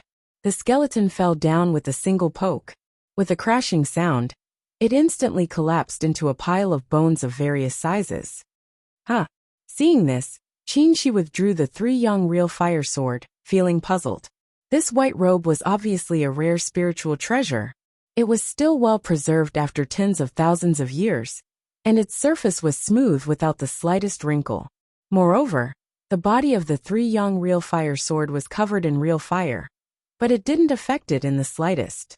Presumably, this skeleton was an elder-level figure of this distant past cultivation group, so it wasn't strange for it to have such a spiritual treasure. Emotinga thought for a moment, then took out a pair of gloves, made of natural worm silk from her Qinquan bag, and walked forward. "Be careful," Qin warned her. "This skeleton is so abnormal. I don't know if I can touch it." "Don't worry." Emotinga waved her hand. "These gloves aren't even afraid of primordial devil aura, so they should be fine." After Nia Wushang swallowed primordial devil, she wore these gloves and came into contact with them, so they wouldn't corrode. Emotinga picked up a bone and examined it carefully. This bone was obviously no longer made of bone, but it wasn't made of gold or jade, and of course, it wasn't made of real crystal either. It was extremely strange. She knocked it, and the bone made a crisp sound. She then tried to break it, but it didn't change in the slightest. The two of them couldn't figure out what was going on. So Emotinga couldn't help but ask Fu Yaozi, "Master, have you ever heard that after a cultivator dies, their bones will become as transparent as crystal?" After a while, Fu Yaozi finally said, "What? Crystal-like bones? Master, you don't know? What were you doing just now?" Emotinga was surprised. This master had always been paying attention to the surrounding situation. So why didn't he know what was happening outside this time? Fu Yaozi paused for a moment, then said, "Master's divine sense is a bit weak, so I was just resting." Emotinga was shocked to hear this. "Master, you. At most, I'll be able to hold on for a month or so before my divine sense dissipates." Fu Yaozi said faintly, "All right, let me see what's going on." Emotinga felt the Fuxing sword's divine sense flowing out and circling around the crystal bone. After a long time, it finally withdrew. "From what I can see, the reason why this person's bones are abnormal after he died should be because he cultivated a kind of strange cultivation technique." "Cultivation technique?" "Correct," Fu Yaozi said. "Look around and see if there are any storage-type magic weapons in the surroundings." Emotinga swept her gaze around and saw a simple and unadorned silver ring on the skeleton's hand. She put the bone down and took off the silver ring. "And Qinquan ring?" She looked happy to see this item. Legend has it that Qinquan rings were storage-type magic weapons used by ancient cultivators, and were much more advanced than Qinquan bags. Unfortunately, the method of refining them has long been lost. I didn't expect to see the real thing today. The method used to refine Qinquan rings is the space-tearing technique, so they're also called Shumi rings. How can Qinquan bags compare to them? Fu Yaozi said after hearing Qin's words. Unfortunately, Qin couldn't hear him. Emotinga tried to pour her spiritual aura into the Qinquan ring, and easily opened it. A pile of things came out with a clattering sound. "Don't!" Fu Yaozi stopped her too late. The things were already piled up. So Emotinga hastily cut off her spiritual aura, and closed the Qinquan ring. Fu Yaozi sighed. Think about it. Which high-level cultivator doesn't carry several Qinquan bags with them? If all the things in these Qinquan bags were put into Qinquan rings, how many would there be? If you pour them out like this, I'm afraid you'll fill the whole room. Emotinga scratched her head. She knew she did something stupid again. Wasn't Qin here? Of course she wanted to pour them out and look at them together. But you guys really made a profit. Since this skeleton is an elder-level figure of this big ancient cultivation group, he's at least in the deification realm. You guys really became rich overnight after obtaining his Qinquan ring. Fu Yaozi was both envious and jealous. Master also saw an Qingquan ring back then, but it was divided among 5 people. Mo Tiange smiled and said, although Master only got 1/5 of it, he entered the deification realm in one go. Why are you still jealous of us? Humph. Fu Yaozi snorted and didn't say anything. Looking at the pile of things on the ground, Mo Tiange pulled Qin Shi and said, Senior Marshal Brother, quickly look around and see if there are any identity tablets. Chapter 474. The 2 of them buried their heads and searched for a while. Sure enough, they found 3 pitch-black tokens. The tokens were made of neither gold nor wood, and there were faint strange restrictions on them. This is it, Fu Yaozi said. You're lucky to find 3 of them at once. Mo Tiange didn't expect things to go so smoothly. They found tokens in their first cave, and there were 3 of them at that. She said happily, Thank you for your guidance, Master. Fu Yaozi didn't say anything. Maybe he was even more jealous. When he and the other 4 people entered the Immortal Palace, they went through a lot of trouble to get 1 token. They were lucky to get the treasures of an ancient cultivator without any harm. After putting away the tokens, the 2 of them roughly counted the items in the universe ring. The ancient cultivator, who turned into a crystal skeleton, was indeed a deification cultivator. There were many treasures beyond the nascent soul realm in the interspatial ring. Unfortunately, too much time had passed, so the spiritual herbs and medicinal pills had long lost their medicinal properties. Fortunately, the interspatial ring was independent, and the spiritual aura was stagnant, so most of the refining materials and magic weapons were intact. These are all high-grade spirit stones. Qin Shi picked up a spirit stone bag. Ancient cultivators were really rich. There are at least tens of thousands of high-grade spirit stones here. The whole Immortal Palace is made of high-grade spirit stones. Presumably, high-grade spirit stones weren't rare in the Middle Ages. Qin Shi nodded in agreement. The next moment he said in surprise, Tiange, look. Mo Tiange turned around to take a look. She was also shocked. This is. In Qin Shi's hand lay several colorful, sparkling and translucent jades. Each piece was surrounded by spiritual aura visible to the naked eye and reflected rainbow-like colors. After looking for a while, she cried out involuntarily, Are these crystal jades?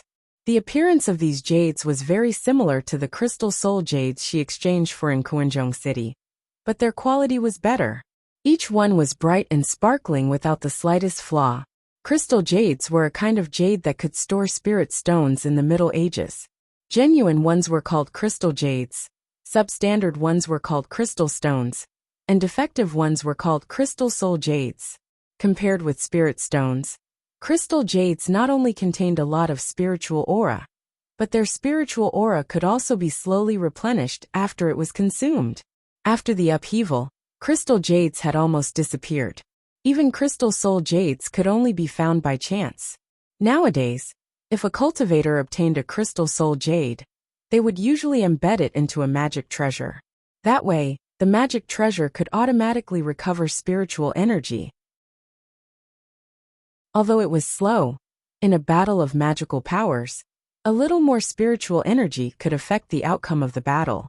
The quality of the crystal jades in front of them was so good that their effects would definitely be 100 times better than the crystal soul jades. In the current world of cultivators, each of them would fetch a sky-high price. Most likely, Qin Shi poured out all the crystal jades he had. There were actually several hundred of them. Even though he had seen so many treasures, he still found it hard to breathe. After calming himself down, he said with a smile, Although the resources of the ancient times are slightly inferior to those of the immemorial times, they still can't be underestimated.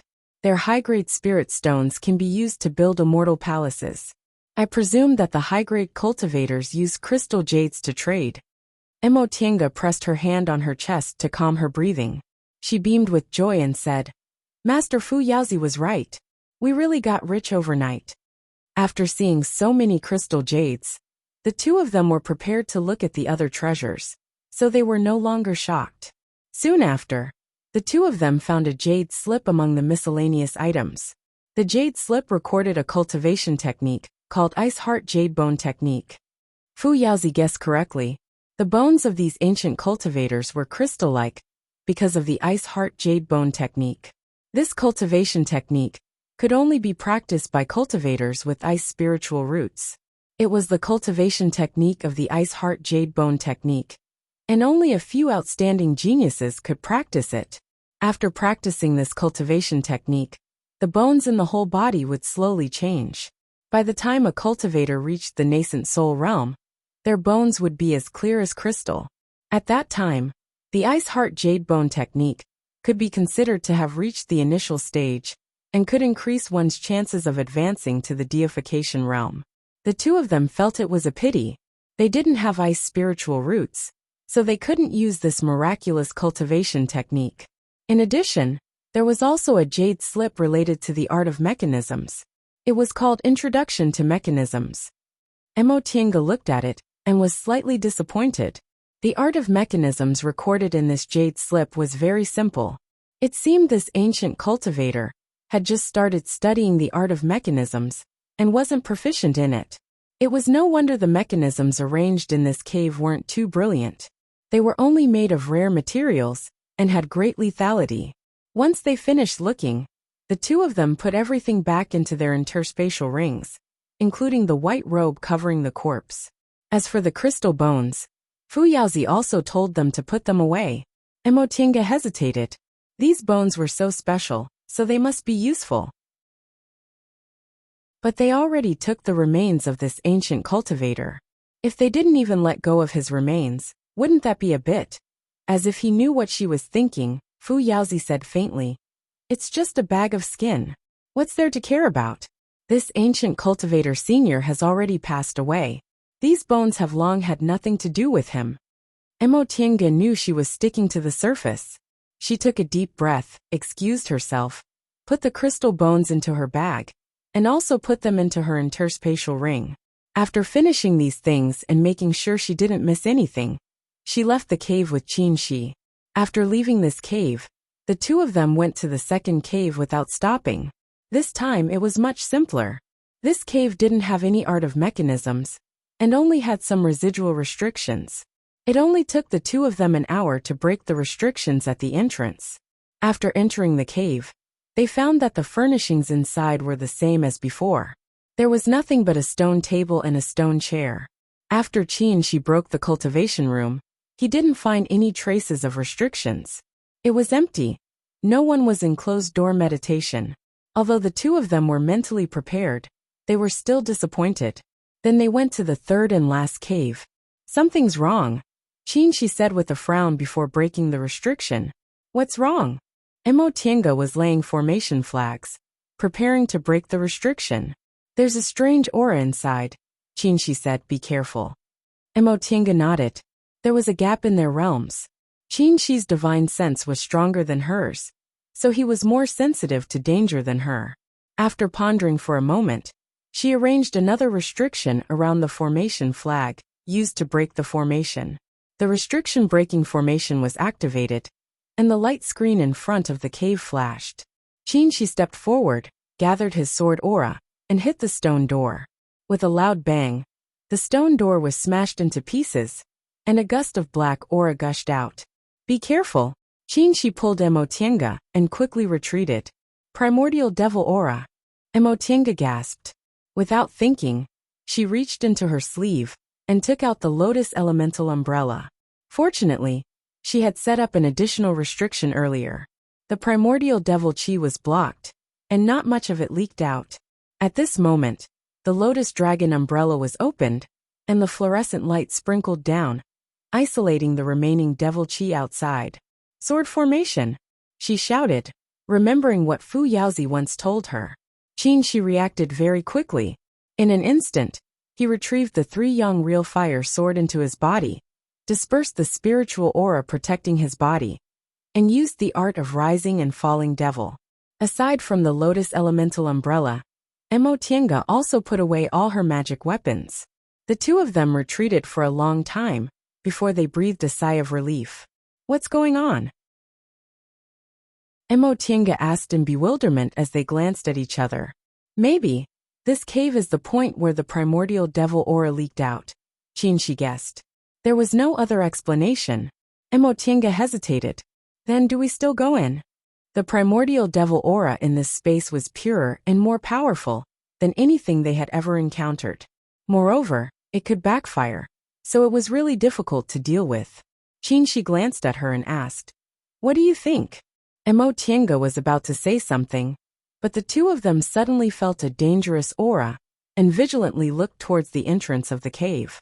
They saw that the primordial devil aura at the open stone door was getting thicker and thicker, and a powerful momentum was pressing down on them, almost making it hard for them to breathe. Deification stage. Qinshi muttered. He was already in the middle stage of the nascent soul realm. He was sure that nascent soul cultivators couldn't have this kind of momentum, not even late-stage nascent soul cultivators, who were only a step away from the deification stage. Let's go. He made a prompt decision, and suddenly grabbed Emotienga's hand. With a wave of his sleeve, he summoned his flying cloud, and directly jumped down from the hardship cliff. When the two of them jumped down from the hardship cliff, Emotienga glanced at the entrance of the cave. From the corner of her eye, a completely charred and swaying refined corpse appeared. This refined corpse stopped at the entrance of the cave for a moment. With a wave of its hand, its sharp claws destroyed the formation she laid at the entrance. Soon after, it seemed to sense their aura and looked towards them. Emotienga was shocked. She roughly guessed what was going on. In this third cave, there was also a deification cultivator, who was cultivating in closed-door meditation. When the space was torn, all the cultivators were killed, and this cultivator also died at this time. Later, there was a problem with the sacrificial temple under the Immortal Palace. Primordial devil aura leaked out, and this cave happened to be one of the points where the aura leaked out. There were restrictions both inside and outside the cave, so the primordial devil aura was sealed inside. As time passed, this cultivator's skeleton was corroded and turned into a refined corpse. The refined corpse had no consciousness, and the cave was in a closed state. For a long time, this deification refined corpse just stayed in the cave, completely unaware of the changes outside. If they hadn't opened the cave, perhaps it would have remained silent like this, no different from a corpse. But today they opened the cave, and it sensed the aura of living people. Thus, it finally stepped out of this cave and walked towards the world it was once familiar with. It fell from the top of the hardship cliff at an extremely fast speed. Just as it was about to hit the ground, the flying cloud suddenly stopped, changed direction, and fled into the distance at an extremely fast speed. The deification refined corpse also jumped down from the hardship cliff, but with a rumble, it fell heavily to the bottom of the cliff. The devil aura around its body surged because of this jump. After a while, it finally condensed again. It stood up shakily and chased after them. It's behind us. Emotienga turned around to look. In this immortal palace, they couldn't use their divine sense freely, so they could only barely sense the powerful aura following behind them. Qinshi's expression was solemn. He said calmly, "The refined corpse's speed is a weakness. If it's fast enough, we can escape." Then with a clear sound, he spread out the sword formation again and circled around them. At the same time, he didn't hesitate to slap precious talismans on the two of them.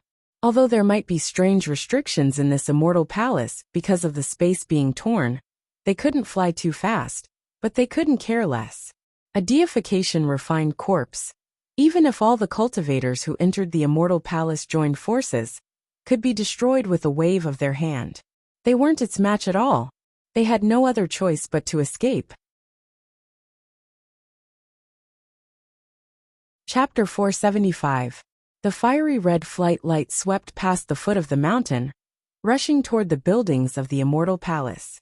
On a lonely peak, Progenitor Meowing suddenly turned her head and looked at the flight light in surprise. Who is this fellow Taoist? How dare he fly in the immortal palace like this? Isn't he afraid of triggering some strange restriction? Traveling with her was a skinny old man in a tattered Taoist robe. He was Taoist Gua of Pufa school. Jingshu sect and Pufa sect could only be regarded as average among the major forces. Except for the two grand supreme elders at the late nascent stage, the strength of the other nascent soul cultivators was average. When they entered the immortal palace, the other cultivators of the two sects were left outside, and only the two of them temporarily accompanied each other. Daoisque stroked his goatee. When he saw the black demonic aura behind the red flight light, he exclaimed, "Junior Marshal Sister Miaoying, look! A demonic creature!" The two of them looked at each other with strange expressions. Judging from the scene in front of them, the cultivator in the red flight light must be being chased by the demonic aura. The question was, what exactly was this demonic aura? The two of them had a smooth journey, but they hadn't seen any refined corpses. It didn't take long for them to find the answer. The red flight light flew so fast that the demonic aura gradually couldn't keep up. However, it sensed their breaths halfway, paused, then changed direction and flew toward them. Seeing this, Progenitor Miaoying was shocked. Senior Marshal Brother Gua, look! The next moment, the surging breath almost soared into the sky. Daoisque's expression became even more unsightly. He flicked his horsetail whisk, a cloud appeared under his feet, and he was about to escape while shouting, "Run! It's a deification cultivator!" But Progenitor Miaoying looked at the half-broken ancient cultivator's cave with pity. If they could break this cave, they'd definitely get amazing fated chances. But she wasn't stupid. Sensing the demonic aura, she clenched her teeth, turned into a flight light, and chased after Daoisque. All fated chances were not as important as her life. She flew out of the ascetic cliff, flew past the peaks full of spiritual aura, and entered the building complex of the immortal palace. He didn't feel any aura anymore, so he stopped. He temporarily put away the flying cloud and landed in a garden. It didn't chase us? Still in a state of shock, Emotienga turned around to look. However, her divine sense was restricted in this place, so how far could she see with her eyes? Naturally, he didn't see anything. She wiped the sweat off his face and said, "He went to chase after someone else. Let's take a break first." When he was fleeing just now, he didn't hold back at all. He even used his blood essence to destroy his true essence. He flew without any scruples. When he encountered a restriction, he could only forcefully dissolve it. Now he didn't have much spiritual chi left. Chasing after someone else? Emotienga was dumbfounded for a moment. Her cultivation level was slightly lower, so her divine sense was more restricted. On the way here, she didn't notice anyone else at all. She swallowed a handful of restorative panaceas and said, "I sensed there were people in front of me, so I deliberately flew past them." Sure enough, that refined corpse couldn't distinguish between us and chased after those two people. Emotienga glanced at him, but didn't say anything. Upon seeing her expression, she smiled. "What do you want to say?" Emotienga wrinkled her brows, but she couldn't help but laugh. "I really didn't know you could be so treacherous." Heh. She wore a smile on his face, but his gaze was indifferent. He didn't take it seriously. "Isn't this very normal? We can only escape by diverting the trouble to someone else. I'm not a saint either." Emotienga nodded. She didn't feel conflicted in her heart. If she were in his shoes, she might also make the same choice. "Alright, don't waste time. Let's quickly recover our spiritual aura." She said, then sat cross-legged on the spot to adjust his breath. Emotienga had been carried all the way here, so she didn't consume much spiritual aura.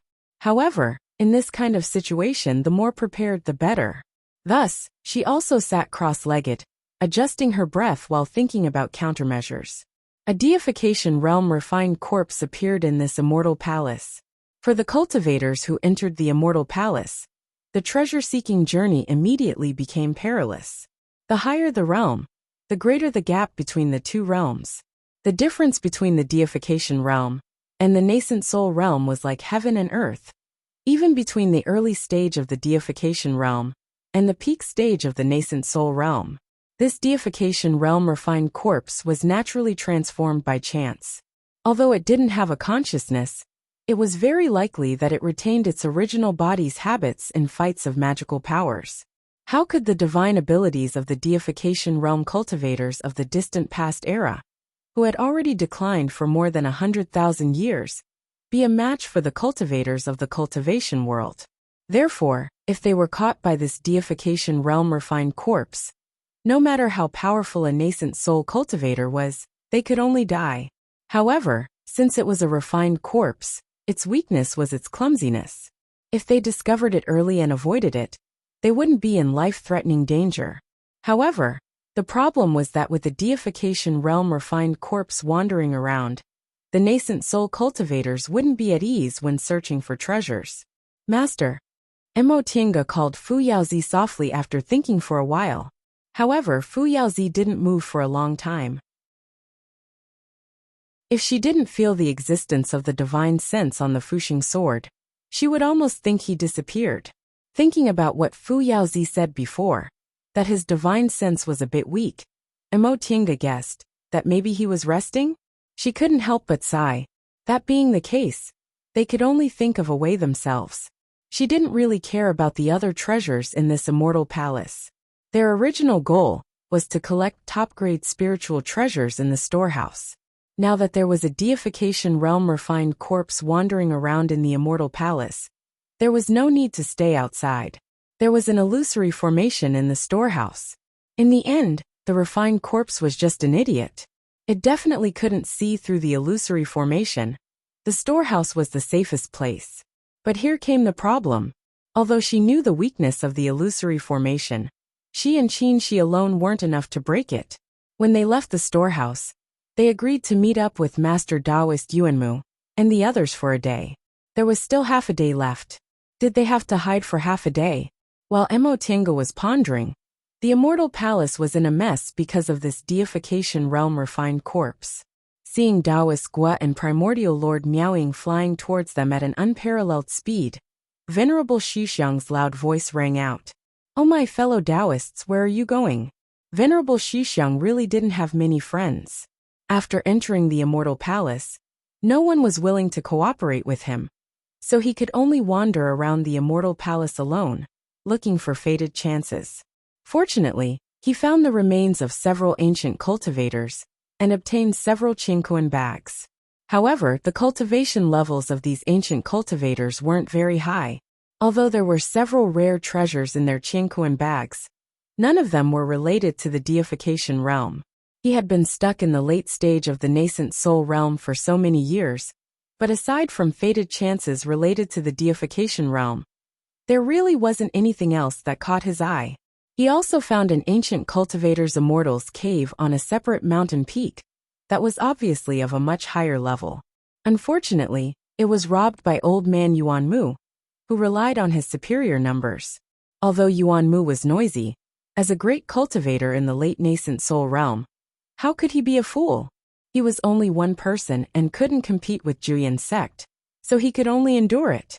However, since he didn't have any clear information or partners to cooperate with, he had no other choice but to rely on luck. Thus, he wandered around the immortal palace, hoping to find the medicinal garden of this great ancient cultivation group, or a hidden ancient cultivator's cave to pick up one or two things related to the deification realm. As he wandered around, he suddenly saw two rays of light speeding towards him. There were a total of 11 late nascent soul realm cultivators in Yunzhong. These people were both competitors and fellow cultivators who appreciated each other. After hundreds and thousands of years, they were very familiar with each other. With just a glance, he knew that it was progenitor Miao Ying and Taoist Gua. Seeing the two of them, Venerable Void Phase was delighted.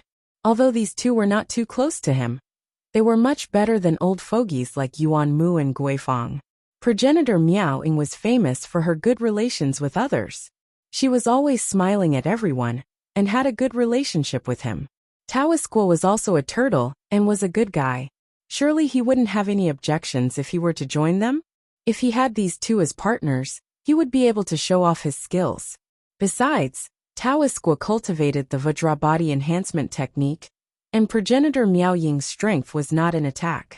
As for him, his tiger taming technique was known for its tyrannical power, which just happened to make up for their shortcomings.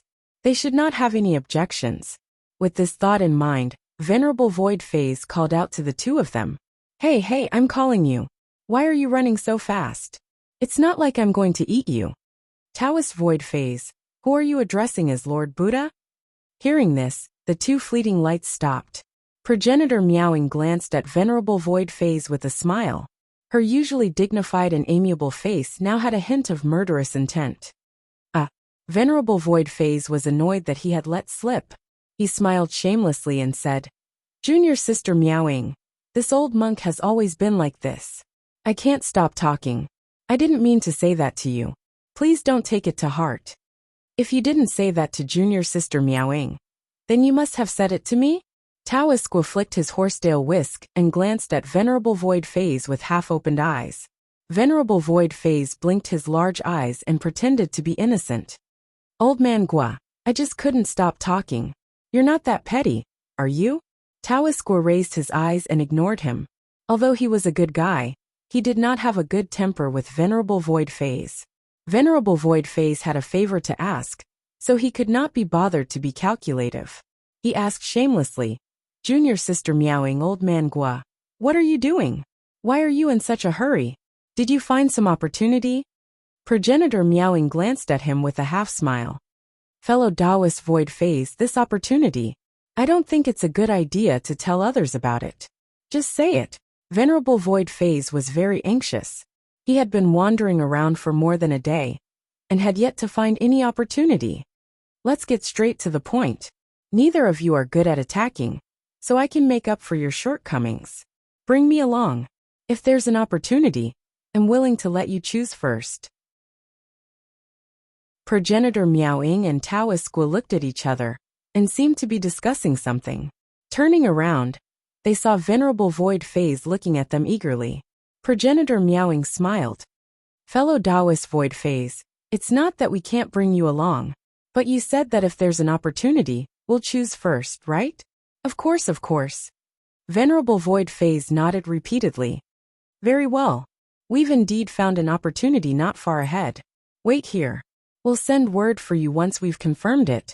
What do you think? You're not trying to fool me, are you? If you don't believe me, then forget it." Progenitor Meowing pretended to leave. Wait. Venerable Void Phase quickly called out to them. "All right, I believe you." Progenitor Meowing revealed a dignified and friendly smile. "Then please wait here, fellow Taoist Void Phase. Senior Brother Gua, and I will send word soon." She glanced at Taoist Gua, and the two of them turned into conveyance lights and flew away. Venerable Void Phase rubbed his bald head and shouted from behind, "You'd better send word quickly." The two conveyance lights disappeared among the mountains without looking back. After a while, Venerable Void Phase's angry roar could be heard. "Meowing, Old man Gua, you two bastards! How dare you plot against me?" Chapter 476. When the ascetic cliff released the soul formation refined corpse, Qinshi deliberately led it to Meowing Progenitor and Taoist Gua's vicinity. Meowing Progenitor and Taoist Gua ran into Venerable Xuxiang on the way, and schemed that he would stay in the same place to attract the refined corpse's attention. Venerable Xuxiang was so angry that he ran very fast, and happened to run into Demon Lord Night Frost. Under such a cycle, the immortal palace of the great ancient sect, Ice Palace, was in chaos for a while. Almost everyone was caught up in it. The most miserable ones were the 3 early-stage nascent soul cultivators. Although they weren't weak, they relied on luck to enter the immortal palace. When they passed through the passage, they suffered serious injuries, and were wandering in the immortal palace, looking for spiritual treasures, when they unfortunately ran into the soul formation refined corpse that was also wandering around. Whether it was divine sense, experience, or escape techniques, they were no match for those late-stage nascent soul cultivators. Caught off guard, they were killed by the refined corpse. Then it was the 2 injured mid-stage nascent soul cultivators from the Juyan sect. Their reactions were quite fast, and they discovered it in time. However, in the process of escaping, because they were too heavily injured, one of them was caught up to, while the other died after encountering a powerful movement restriction in the air. And then, in less than half a day, the entire immortal palace became a slaughterhouse. Cultivators who were slightly weaker were all killed except for those late-stage nascent soul cultivators, and some lucky people. However, not all of these elemental late-stage cultivators managed to escape unscathed. The Moon Shadow Demon Lord was unlucky enough to lose a refined corpse, which was equivalent to losing an arm. As for the others, even if they weren't injured, their spiritual aura was greatly damaged by the pursuit. In order to resolve the restriction in their flight, they had to use some spiritual treasures and secret techniques. In the chaotic Immortal Palace, every cultivator who had encountered a soul formation stage refined corpse was cursing in their hearts. They had been in the Immortal Palace for more than a day, and they hadn't seen any soul formation stage refined corpse at all. They really didn't know which bastard had released this refined corpse and caused them so much trouble. At this time, Mo Tiange and Qin Shi, the main culprits, had already recovered their spiritual aura. They cautiously walked in the direction of the storeroom. The refined corpse caused such a big commotion, so they naturally noticed it. However, this was exactly what they wanted. The refined corpses had already been released. It was best to drag everyone into this mess so that they could escape. Otherwise, if they were the only ones being chased by the refined corpses, wouldn't they be letting others take advantage of them? Mo Tiange, in particular, was rejoicing in his misfortune. During this trip to returning Ruins Sea, before Qin Shi arrived, she had been bullied by these nascent soul cultivators. Now that they were in trouble, she wouldn't feel guilty at all. Another flight light flew past them at an extremely fast speed. Qin Shi cautiously pulled Mo Tiange towards another direction to avoid it. During this half a day, they had seen this scene many times. There were often cultivators who disregarded the restrictions in the sky and madly ran for their lives in the Immortal Palace. It couldn't be helped. No matter how dangerous the restriction was, the chances of encountering it weren't high. If the refined corpse caught up to them, they would definitely be finished. Mid-stage nascent soul. Qin Shi looked at that flight light and said, "This person's strength isn't bad, but he seems to be injured. He's in danger." Mo Tiange watched that flight light fly away, and the refined corpse followed closely behind it.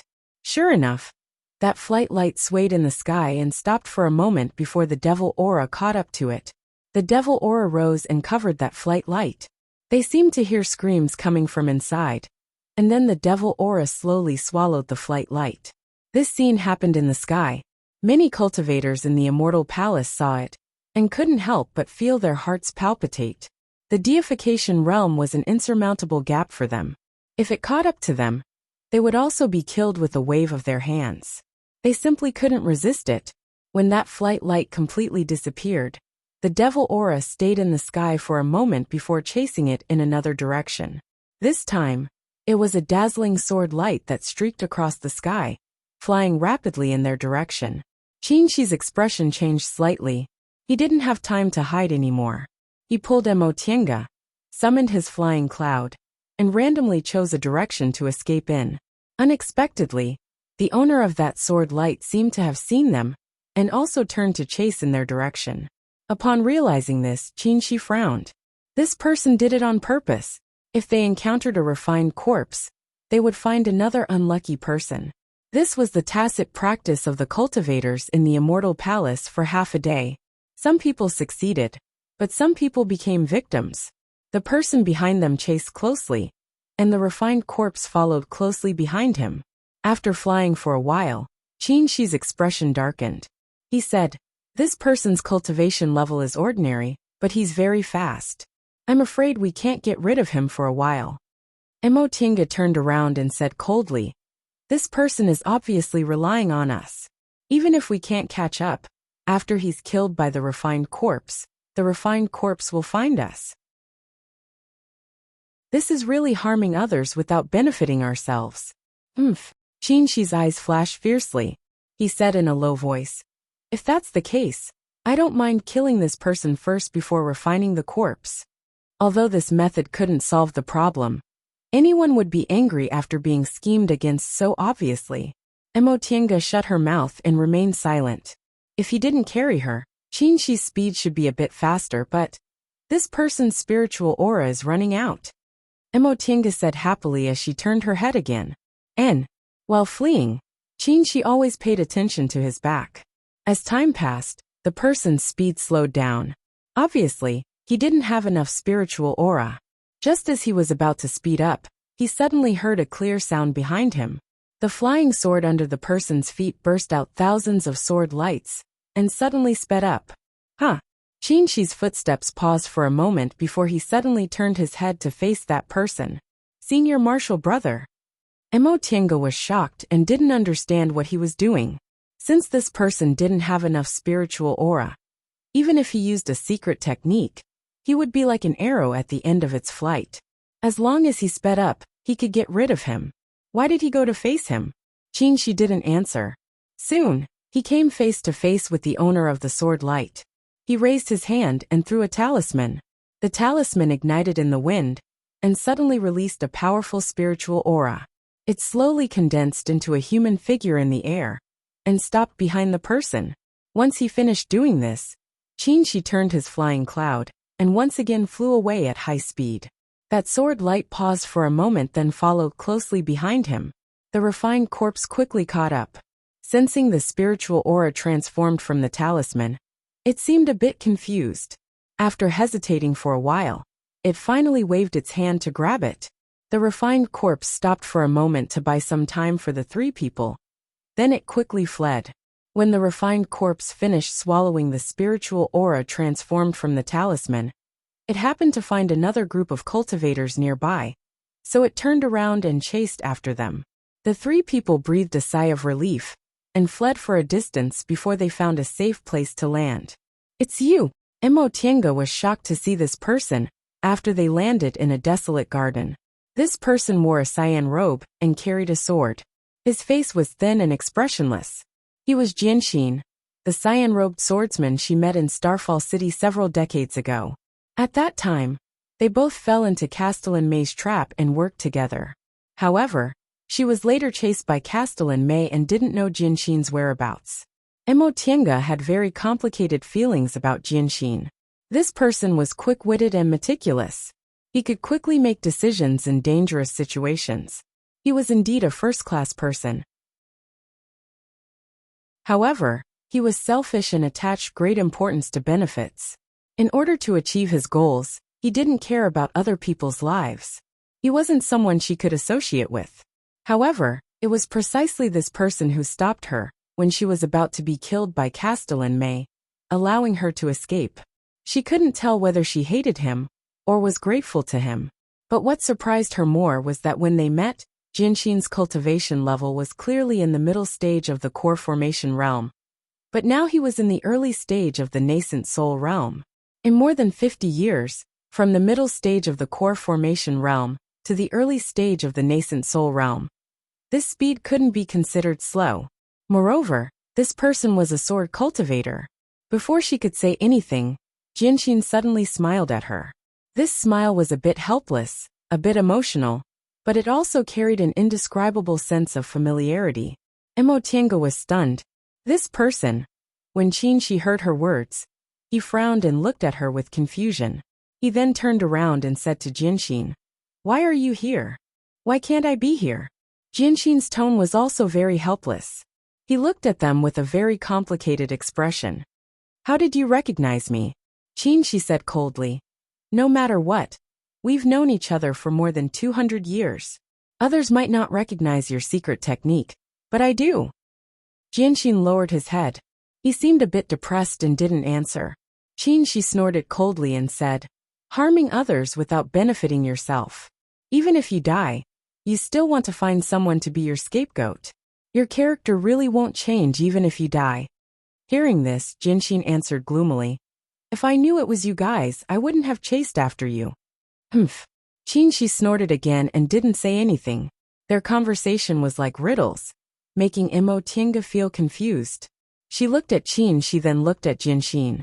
An absurd idea suddenly emerged in her mind, but the more she looked at Jianxin, the more real this idea became. "You're Jing Xingji," she blurted out. Jianxin looked up at her and sighed gloomily. He reached out and wiped his face. Sure enough, it was Jing Xingji's face with peach blossoms. "You only recognized me this time? You're really slow." He smiled. So he's Jing Xingji. Mo Tiange's heart was in turmoil, but her expression was calm. When she first met Jianxin, she just felt his temperament was a bit familiar. but she didn't think too much about it. After all, there were many selfish people like him in the cultivation world. Besides, this was Yunjong. How could she have expected to meet an old friend in addition to Nie Wushang? But now that she thought about it, it wasn't surprising. She had long known Jing Xingji's situation. Since he fell out with Venerable Swordsman Fuling's sect, he probably couldn't live in Gujin sect anymore.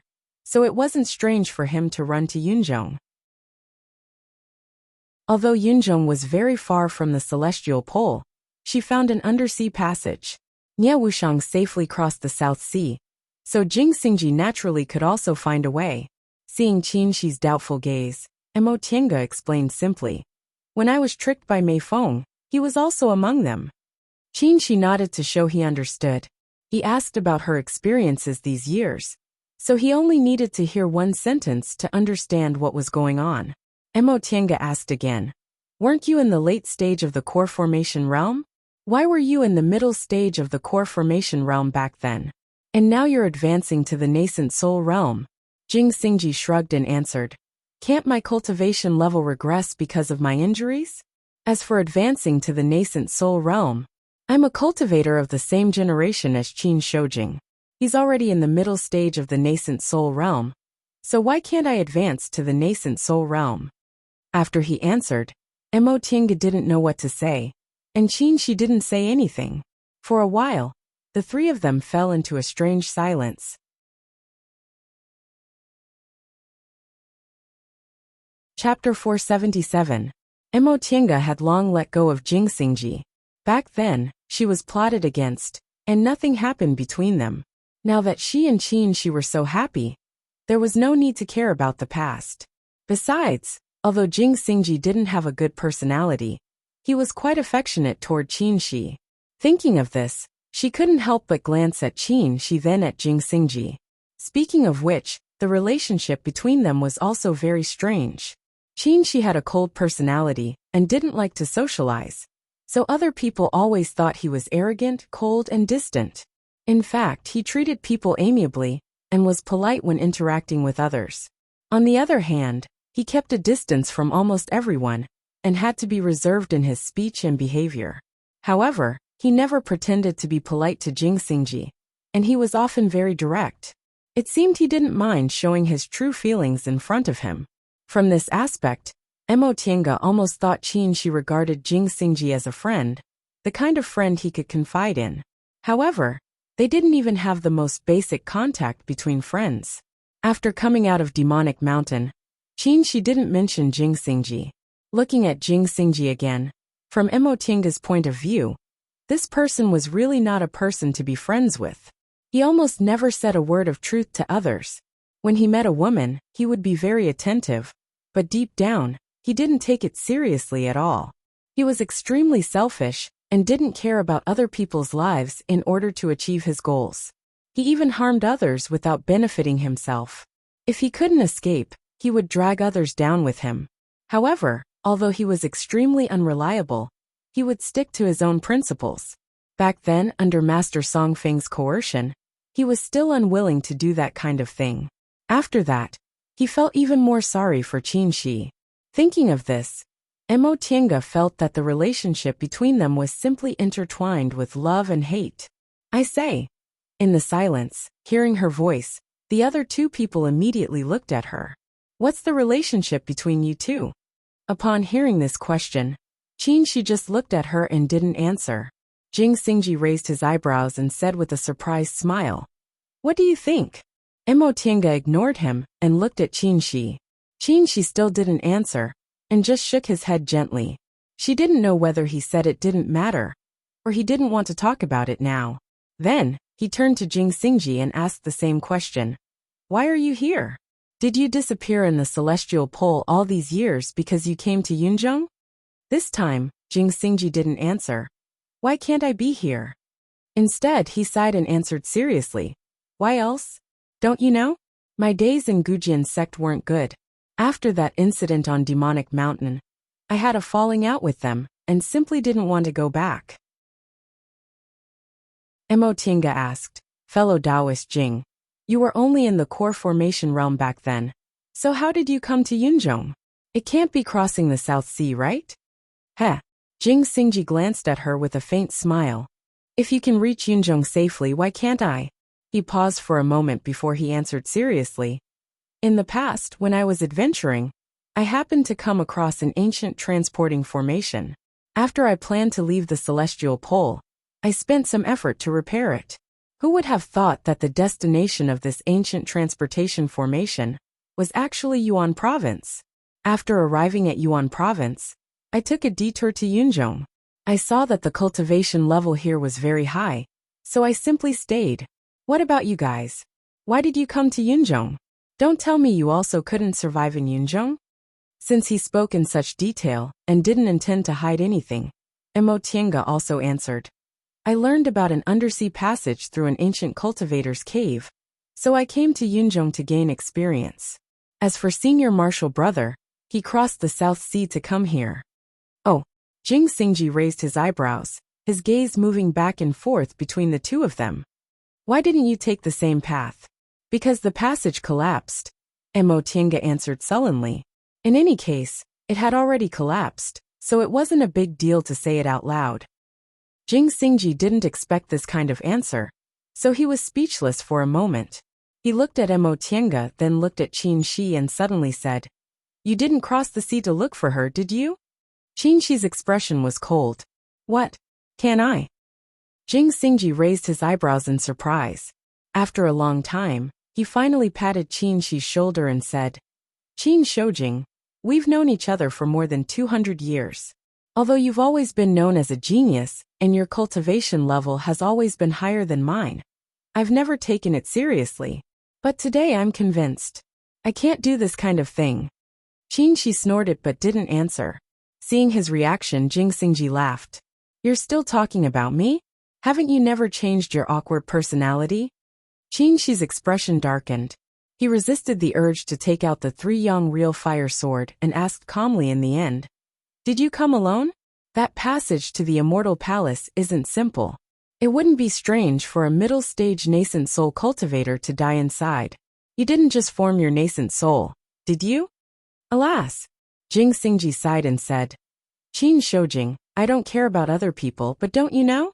Or are you used to looking down on me, because you've always been ahead of me all these years?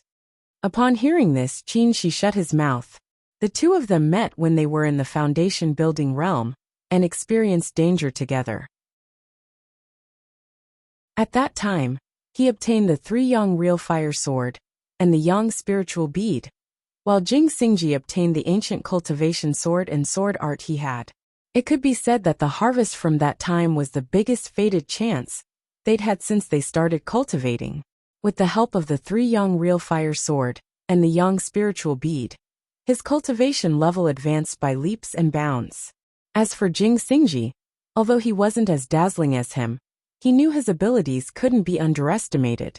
Jing Xingji's gaze shifted between the two of them, and he suddenly smiled. I say, the two of you aren't in a very good situation, right? Seeing that Qin Shi was glaring at him, he smiled proudly. There's a rumor in Yunzhong that Fu Yaozi's Fuxing sword is in the hands of the core formation female cultivator Qin Wei. Now it seems that rumor is true. However, although fellow Taoist Qing Wei has the Fuxing sword, the two of you are alone and can't compare to those deep-rooted great forces in Yunzhong. I'm afraid you won't have an easy time among those late-stage nascent soul cultivators, right? So, with Jing Xingji's wisdom, Mo Tiange wasn't surprised he guessed the current situation. However, she wasn't worried he had bad intentions. In any case, their situation was better than Jing Xingji's. He was only an early-stage nascent soul cultivator. Although he had the ability to safely pass through the passage and enter Immortal Palace, there were so many late-stage nascent soul cultivators here. It wouldn't be easy for him to obtain any benefits. Besides, as long as she and Qin Shi met up with Master Taoist Yuanmu and the others and entered the storeroom, they'd be safe. Jing Xingji, on the other hand, wasn't. If that deification refined corpse chased after them again, he might not be able to escape. Under these circumstances, Jing Xingji's intention was very obvious. That's why I want to cooperate with you, he said with a smile. Although I'm only in the early stage of the nascent soul realm, Your strength will increase a lot with me around. Sure enough, Emo Tiange looked up at Qin Shi, but she saw that he was still expressionless. Let's talk about your conditions. It's very simple. Jing Xingji stopped smiling and answered seriously. I know fellow Taoist Qingwei has the Fuxing sword, so you must have more information than I do. Maybe you've already prepared an escape route. As for me, I'm also alone in this immortal palace. Even if there's a fated chance, it won't be my turn. Besides, there's suddenly a deification refined corpse here, so it can be said that there's danger everywhere. Since our situations aren't too good, we might as well cooperate. If I join you, not to mention the fated chance, but my chances of staying alive will greatly increase. As for you, with me, your strength will increase, and you'll have more confidence in negotiating conditions with others. When he finished speaking, Qin Shi narrowed his eyes and said in a deep voice, You're quite confident. Those are late-stage nascent soul cultivators, who stand at the peak of the human world. Ordinary early-stage nascent soul, or even middle-stage nascent soul cultivators won't be in their eyes at all. Even if you join us, you won't have too much weight. How much weight depends on how strong you are. Jing Xingji smiled faintly, and a sharp look flashed across his face. I'm a sword cultivator. Even if my ability is ordinary, I can still fight against ordinary middle-stage nascent soul cultivators. Besides, you know why I'm confident. Qin Shi didn't say anything. He seemed to be thinking. After a while, he turned to look at Emo Tiange with a questioning look in his eyes. Emo Tiange smiled at him with trust in her eyes. The corners of his mouth also curled up. All right, Qin Shi said. Although your personality is rotten, I'm quite relieved to cooperate with you. Hey, Jing Xingji protested when he heard what Qin Shi said. What do you mean my personality is rotten? Qin Shi ignored him and continued to say, Since it's a cooperation, we have to discuss the conditions clearly. Although we're weak, we don't have to cooperate with you. As for you, if you don't cooperate with us and stay in Immortal Palace, your life will be in danger. Jing Xingji wanted to say something, but in the end, he just spread his hands helplessly. So, I might as well tell you the truth. We do have a way to avoid this refined corpse. This method requires the help of one thing, and this thing is related to a great fated chance. It wasn't easy for us to obtain this thing. So, you can lend me the thing, but the fated chance is yours. Jing Xingji rolled his eyes. Is that what you mean? Yes, Qin Shi said calmly. The benefit to you is only to save your life. Whether you accept it or not depends on you. Okay. Qin Shi raised his eyebrows in surprise when he heard the affirmative answer. Jing Xingji snorted. Can I not agree? I know you won't let me have the fated chance in Immortal Palace just for nothing. If I were you, I wouldn't agree either. Although this person was annoying, he was a smart person. Emo Tiange smiled. Fellow Taoist Jing, although we won't let you have this fated chance, you won't necessarily get nothing by participating in this matter. Yes. Qin Shi also smiled. With your personality, you'll definitely think of ways to get some benefits. Jing Xingji said. Since you obtained this thing before, it's normal for you to have such a request. However, if you get anything later, you have to give me a share. Of course. Qin Shi agreed very quickly. As long as you work hard, there's no reason not to give you a share. Jing Xingji nodded with satisfaction. Although your personality is also very annoying, I feel more at ease cooperating with you. Chapter 478. Once again, they saw a cultivator being swallowed by a refined corpse in midair. Emo Tiange and the other two didn't dare to delay any longer, and flew towards the storehouse. The day was almost up, so everyone else would gather in the storehouse. As long as they broke the illusory formation and entered the storehouse, they would be safe. With the strength of several late-stage nascent soul cultivators, Emo Tiange didn't doubt they could break the restrictions on the ancient cultivator's cave, but it was hard to say whether they could find enough tokens.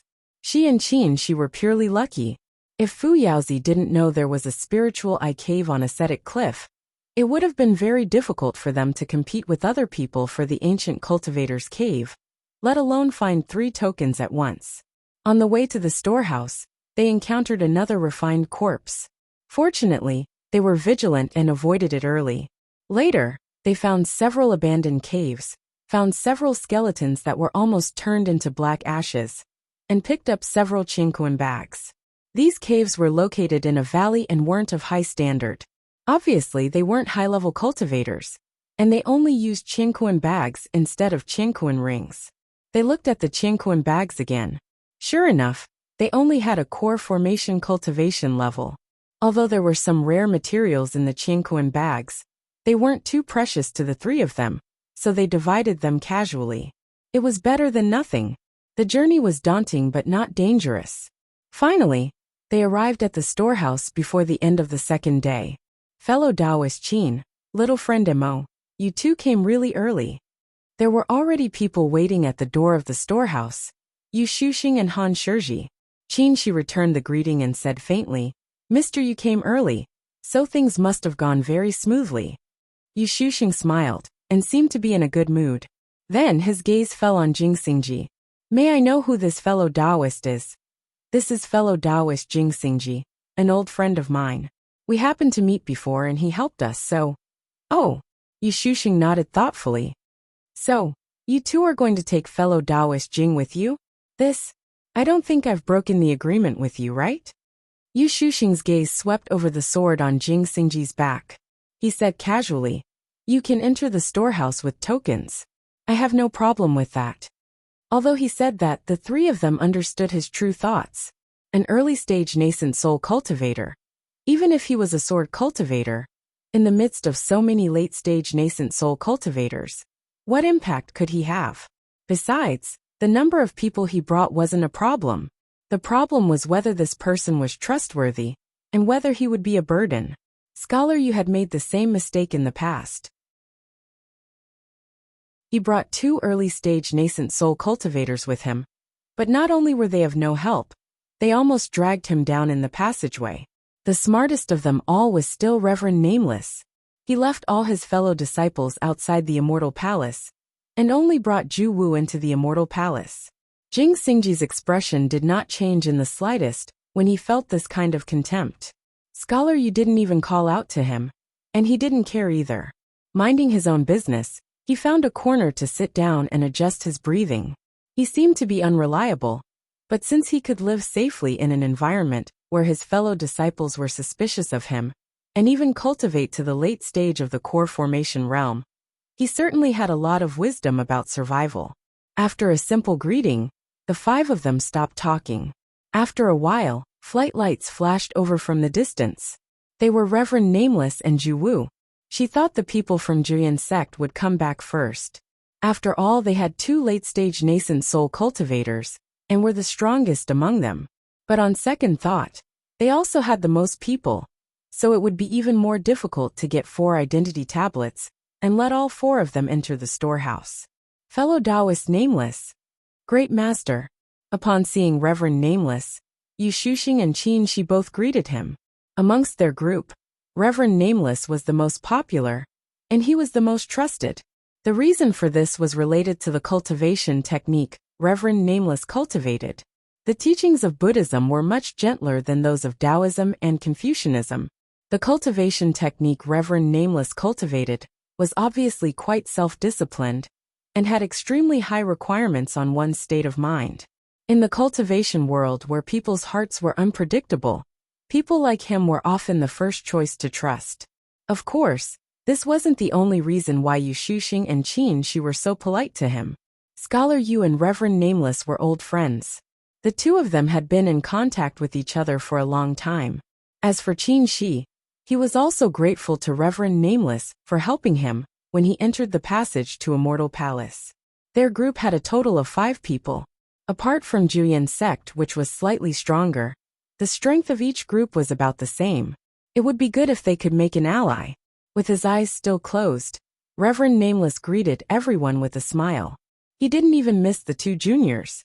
In the end, he even mentioned Jing Xingji. Fellow Taoist, may I know whose friend you are? Qin Shi still introduced Jing Xingji, hinting that Jing Xingji wanted to join their group. Reverend Nameless' expression didn't change. He nodded slightly and said with a smile, So it's fellow Taoist Jing. Jing Xingji also stood up and saluted back. Greetings, great master. After a while the people from Juyan sect finally arrived. Master Taoist Yuanmu's expression didn't look good. Master Taoist Iron Mask's black iron mask covered his expression and blocked his divine sense, so no one could see anything unusual. Ling Xiu looked pale and seemed to be injured. Ling Yunhe followed them obediently. Master Taoist Yuanmu's expression darkened even more when he saw the several people either sitting or standing outside the mountain wall. Everyone had returned long ago, and everyone looked quite happy. Obviously they all got what they wanted. Thinking of the price he paid, how could he be in a good mood? Nevertheless, he still greeted everyone politely and considerately. Moreover, he didn't express any objection to Jing Xingji's arrival. Mo Tiange was very curious. What kind of situation did Juyan sect encounter in the end?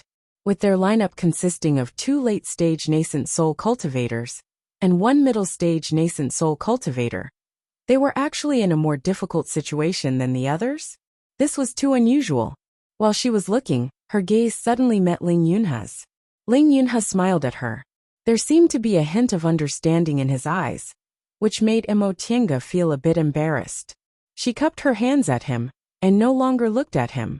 After the 4 groups met, they waited for a long time. During this time, the soul formation stage refined corpse killed a few more cultivators. After that, it wandered aimlessly around the immortal palace. More than half a day passed. After this refined corpse swept through the immortal palace, almost all the weaker nascent soul cultivators in the immortal palace were killed. The only ones left were those late-stage nascent soul cultivators, and a few lucky ones. The lucky ones were already on guard, and had long hidden far away. The immortal palace was so big that even if the refined corpse was in the deification realm, it still couldn't sense human presence too far away. Since it couldn't sense human presence, it was just a puppet. Aside from wandering around unconsciously, it had no other purpose. However, after the massacre, its deterrent power had already been deeply engraved in everyone's hearts. When they were searching for treasures, they were always on guard, lest they ran into this refined corpse, and their several hundred years of hard cultivation went up in smoke. Why hasn't fellow Taoist Guifang come yet? Yu Shusheng raised his head to look at the sky. There were still no flight lights flying near, so he asked this question. No one could answer this question. Only Master Taoist Yuanmu said, "Perhaps fellow Taoist Guifang has encountered some trouble." Then are we still waiting? Yu Shusheng frowned and tapped the folding fan in his hand. There's not much time. In a day, the passage will close, and the divine senses on the 5 holy objects will disperse. There's no way to open it again. If we're locked here, even if we advance to the deification realm, what's the use? Everyone was silent. Yu Shusheng's words were exactly what they were worried about. This immortal palace was full of spirit qi. High-grade spirit stones could be found everywhere, and from time to time, ancient spiritual objects could be found. If they could cultivate here, their cultivation speed would be far faster than the outside world. However, the passage to the immortal palace was closed, and they couldn't leave. So what if they cultivated to the deification realm? Advancing to the deification realm was to explore the secret of immortality, or even to ascend to become an immortal. If they were locked here, they would end up like that deification refined corpse. Cultivation was meaningless. Moreover, there was a deification refined corpse wandering around in the immortal palace. If they stayed here, no matter how they hid, they probably wouldn't be able to escape the fate of being killed. Little friend Mo, after a while, Master Taoist Yuanmu suddenly said, "If fellow Taoist Guifang doesn't come, can we open the illusory formation with our strength?" Mo Tiange pondered for a moment then answered, "It shouldn't be a problem." Master Taoist Yuanmu smiled and said, "Since that's the case, let's start. The agreed time has passed, but fellow Taoist Guifang still hasn't come. We can't keep waiting." "Yes." Yu Shusheng nodded. "Time is tight, so we can only do this." Revered Wu Ming hesitated for a moment, then sighed softly and didn't say anything to oppose. Since they all made such a decision, Qin Shi and Emotienga naturally wouldn't have any objections. Guifeng Devil Monarch and his disciple weren't allies, so they were afraid that there were too many people, and some people harbored evil intentions. After looking at Qin Shi, Emotienga nodded and said, "All right. Since seniors all think so, let's start." With the decision made, Emotienga didn't waste any time. She took out the 8 trigrams diagram from her sleeve and sorted out the surrounding spiritual aura. Soon after, she took out a bell-shaped magic weapon from her Qianquan bag. She swung it lightly, and the bell-shaped magic weapon floated in the air. It moved without any wind and emitted a crisp sound. Seeing this scene, Yu Shusheng was stunned. Emotienga didn't say anything. She just focused on manipulating the object, making it move along the entire mountain wall. Ding-ling ding-ling, sounds lingered in everyone's ears. They realized this sound could affect their divine comprehension, so the core formation cultivators hastily calmed their minds and concentrated on guarding their dantians. After watching for a while, Yu Shusheng sighed and said, "So sound waves can be used like this." Upon seeing Han Shizhi's confused expression, he explained, "This treasure uses sound waves as a method to attack the illusory formation. Because the sound wave attack is very light, the illusory formation won't automatically counterattack. However, under this sound wave, the spiritual aura will produce subtle fluctuations. Those who are familiar with formations can use these fluctuations to find the illusory formation's weakness." Right after he finished speaking, the bell-shaped magic weapon stopped. Emotienga said happily, "Seniors, it's over there." Everyone looked up. The weakness of this illusory formation was in a corner of the mountain wall. Emotienga put away the bell-shaped magic weapon, then turned towards Yu Shusheng. "Senior Yu, you don't need me anymore, right?" Yu Shusheng nodded slightly and stepped forward. "Since there's a weakness, it'll be easy. Fellow Taoists, let's attack it together and make a crack."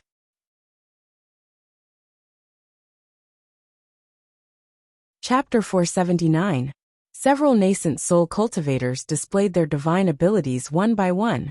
For a moment, the crack on the mountain wall was filled with flickering lights and astonishing spiritual aura fluctuations. Fortunately, Scholar Yu had arranged a spirit-locking formation to seal the spiritual aura. Otherwise, the movement here would definitely attract the attention of other cultivators in the palace. During this process, Guifeng Devil Monarch and his disciple didn't show up, which surprised Emotienga. She hadn't seen Guifeng Devil Monarch fight, but since he dared to challenge Venerable Avidya and didn't suffer any losses in the end, his divine ability shouldn't be inferior to Venerable Avidya's. He shouldn't have died in the palace, right?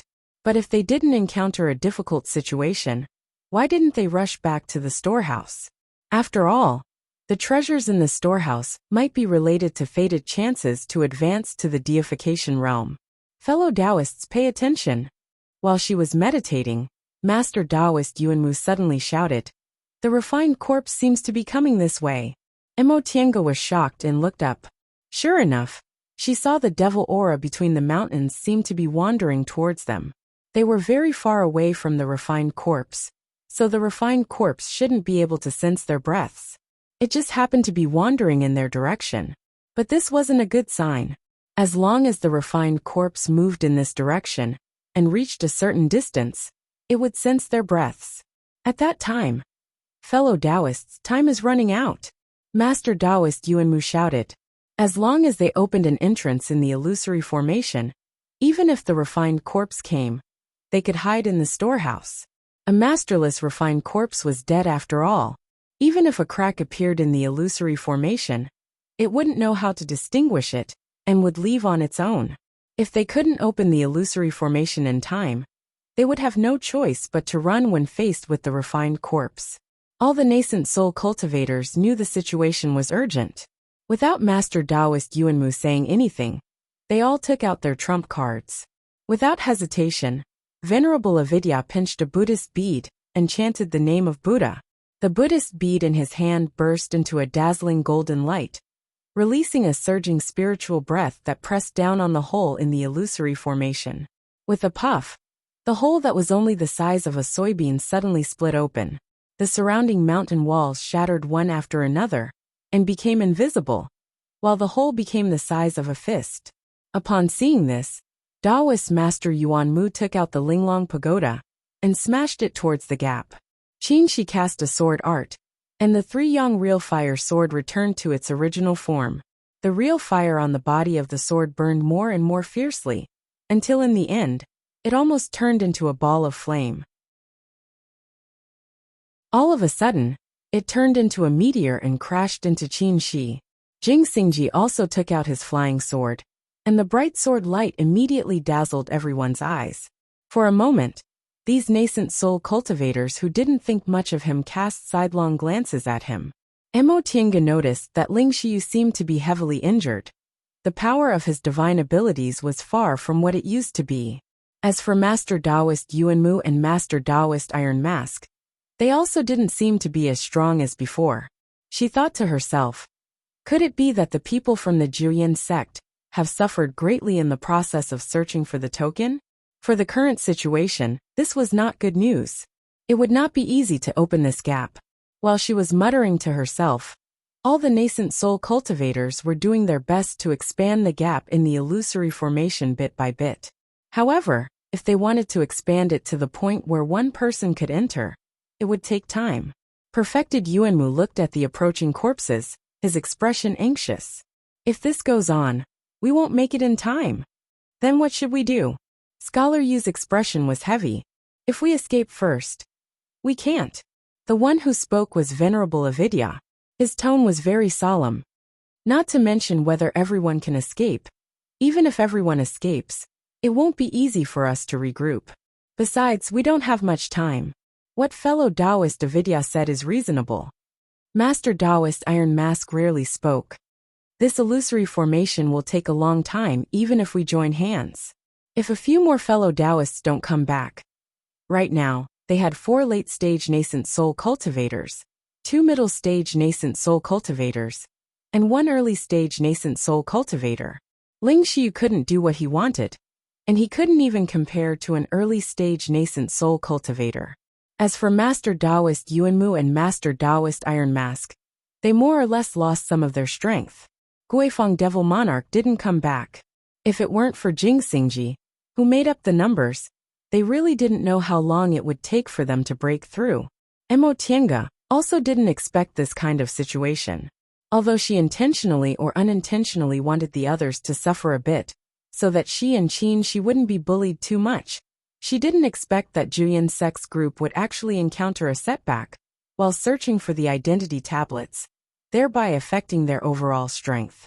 Master Taoist Yuanmu clenched his teeth and said resolutely, Mr. Yu, Senior Martial Brother Iron Mask, can the two of you go and stop them? Scholar Yu was stunned for a moment. Then his expression turned unhappy. Fellow Taoist Yuanmu, those are deification corpses. I don't have the ability to stop them. Although they were now collaborators, stopping the refined corpses was a very dangerous matter. One careless mistake and they might lose their lives. Who would be willing to sacrifice themselves? Master Taoist Yuanmu was a bit flustered and exasperated, but he restrained himself and said patiently, Mr. Yu, among the 7 of us, Junior Martial Brother Ling's strength has declined greatly. Fellow Taoist Avidya, fellow Taoist Qin, fellow Taoist Jing, and me. Our divine abilities are relatively powerful. Junior Martial Brother Iron Mask mainly cultivates defensive divine abilities, while you're proficient in miscellaneous studies and quite quick-witted. Who else is more suitable than the 4 of you? Scholar Yu's expression was still sullen, and he didn't answer. That being said, he didn't have the confidence to escape unscathed when facing a deification corpses. Why should he take this risk? If something happened to him, Han Shizhi alone wouldn't be able to obtain the fortuitous encounter on this trip. Without anyone to protect him, he wouldn't even be able to get out of the passage to the Immortal Palace. His Juyin sect, on the other hand, had the advantage in numbers, and Iron Mask Enlightened was about to pass away in meditation. He had long since stopped managing matters, so what if he lost them?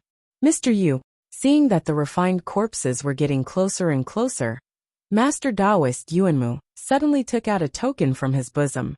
If you're willing, this token belongs to you. How about it? Seeing the token for the storeroom, everyone was shocked. Even Scholar Yu found it hard to believe. They didn't expect that Master Taoist Yuanmu would actually be willing to pay such a price. A token was a numinous treasure, and the storeroom was filled with the treasures of the great ancient sections. The value of a numinous treasure was unfathomable, and he was actually willing to take it out? What's more, the others also had a share in this matter, and he actually didn't ask the other two parties to pay the price as well. Mr. Yu, this matter mustn't be delayed. Master Taoist Yuanmu said one last sentence as he stared closely at Scholar Yu. Scholar Yu looked pensive as he stared at the token. In the end, he said decisively, "Fine. Since fellow Taoist Yuanmu is willing to pay such a price, what else can I say? Fellow Taoist Iron Mask, let's go." Once he finished speaking, he put away the token, then summoned his flying magic weapon and flew towards the place where the deification refined corpses were. Master Taoist Iron Mask didn't even spare them a glance and followed closely behind them. Before long, the two late-stage nascent soul cultivators entered the refined corpses' sensing range. Now that the refined corpses had a target, they immediately chased after them. Scholar Yu and Master Taoist Iron Mask retreated while leading the way. Scholar Yu kept using talismans to transform into spiritual objects, trying to lead the refined corpses in another direction. Watching this scene, Emotienga suddenly couldn't understand. As the head Grand Supreme Elder of the number 1 cultivation group in Yunzhong, she absolutely didn't doubt Master Taoist Yuanmu's schemes. Before this, Master Taoist Yuanmu never backed down when it came to Juyan sect's interests, let alone taking the initiative to suffer a loss. But now he actually took out the token so straightforwardly. After all, if they couldn't open the illusory formation, it would affect everyone, including Scholar Yu. Even if they wanted to compensate Scholar Yu, they didn't need to pay the token for the storehouse. Moreover, they could also ask the other two parties to pay something. They just needed time to discuss it. But he was more anxious than anyone else, and looked like he didn't want to take any risks at all. Could it be that there was something more important than the storehouse token? So he couldn't care less and only wanted to safely avoid this disaster? Emotienga's gaze swept over Master Taoist Yuanmu and Ling Shiyu. Then what was it in the end? Manpower? Or time?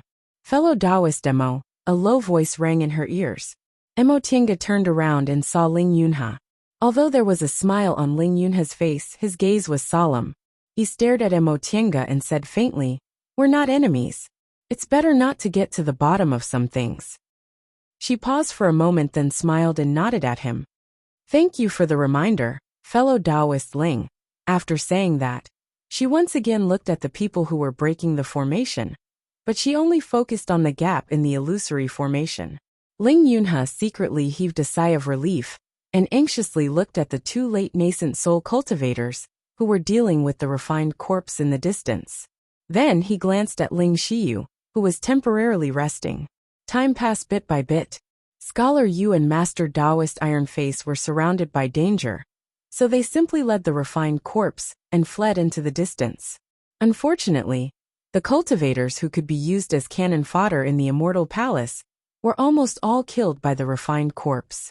Their speed wasn't fast enough to get rid of the refined corpse, so they could only drag on like this. Without the help of the two late nascent soul cultivators, it would take more time to break the illusory formation. But there was nothing they could do. If no one led the refined corpse away, they wouldn't be able to break the illusory formation before the refined corpse arrived, even if they all worked together. Guifeng Devil Monarch and his disciples still didn't show up. Emotienga couldn't help but wonder if something had happened to them. Guifeng Devil Monarch was fine, but when she thought of Yang Qingji, she felt a bit regretful. Yang Qingji was arrogant and awkward, but he wasn't a bad person. He was just a bit stubborn. If she got along with him for a long time, maybe they could become friends. Thinking up to this point, she suddenly realized her mentality had changed. When she was young, she was sensitive and suspicious. It was only after she came to Xianqing School and had a master and fellow disciples that she slowly opened up a bit. But she still wasn't willing to get too close to others. But now, She actually wanted to become friends with others. Perhaps it was because her heart was strong that she wasn't afraid to get along with others, and even trusted them. Fellow Taoists, it's almost done. Master Taoist Yuanmu shouted. Emotianga took a look. Just a little bit more, and the gap would be big enough for one person to pass through. She turned to look at the distance. In midair, Scholar Yu and Master Taoist Iron Face were still entangled with the refined corpse. Scholar Yu seemed to be running out of spiritual aura. He paused for a moment, and was about to be caught by the refined corpse. Fortunately, he dodged in time. Soon after, he kept releasing illusionary talismans, each of which transformed into a spiritual object to confuse the refined corpse. This kind of talisman was very difficult to make. Although Emotianga wasn't proficient in talismans, she knew this kind of illusionary talisman wasn't something for core formation cultivators, so its price was no different from ordinary magic weapons. Scholar Yu used it so generously that in just a short while, he probably spent tens of thousands of spirit stones. She anxiously looked at the gap in the illusionary formation. If Scholar Yu couldn't hold on, he definitely wouldn't sacrifice himself and lead the refined corpse elsewhere. If she still couldn't break it, all her efforts would be in vain. Rumble, as if the heavens heard her prayers, several people's joyful voices rang in her ears. It's done.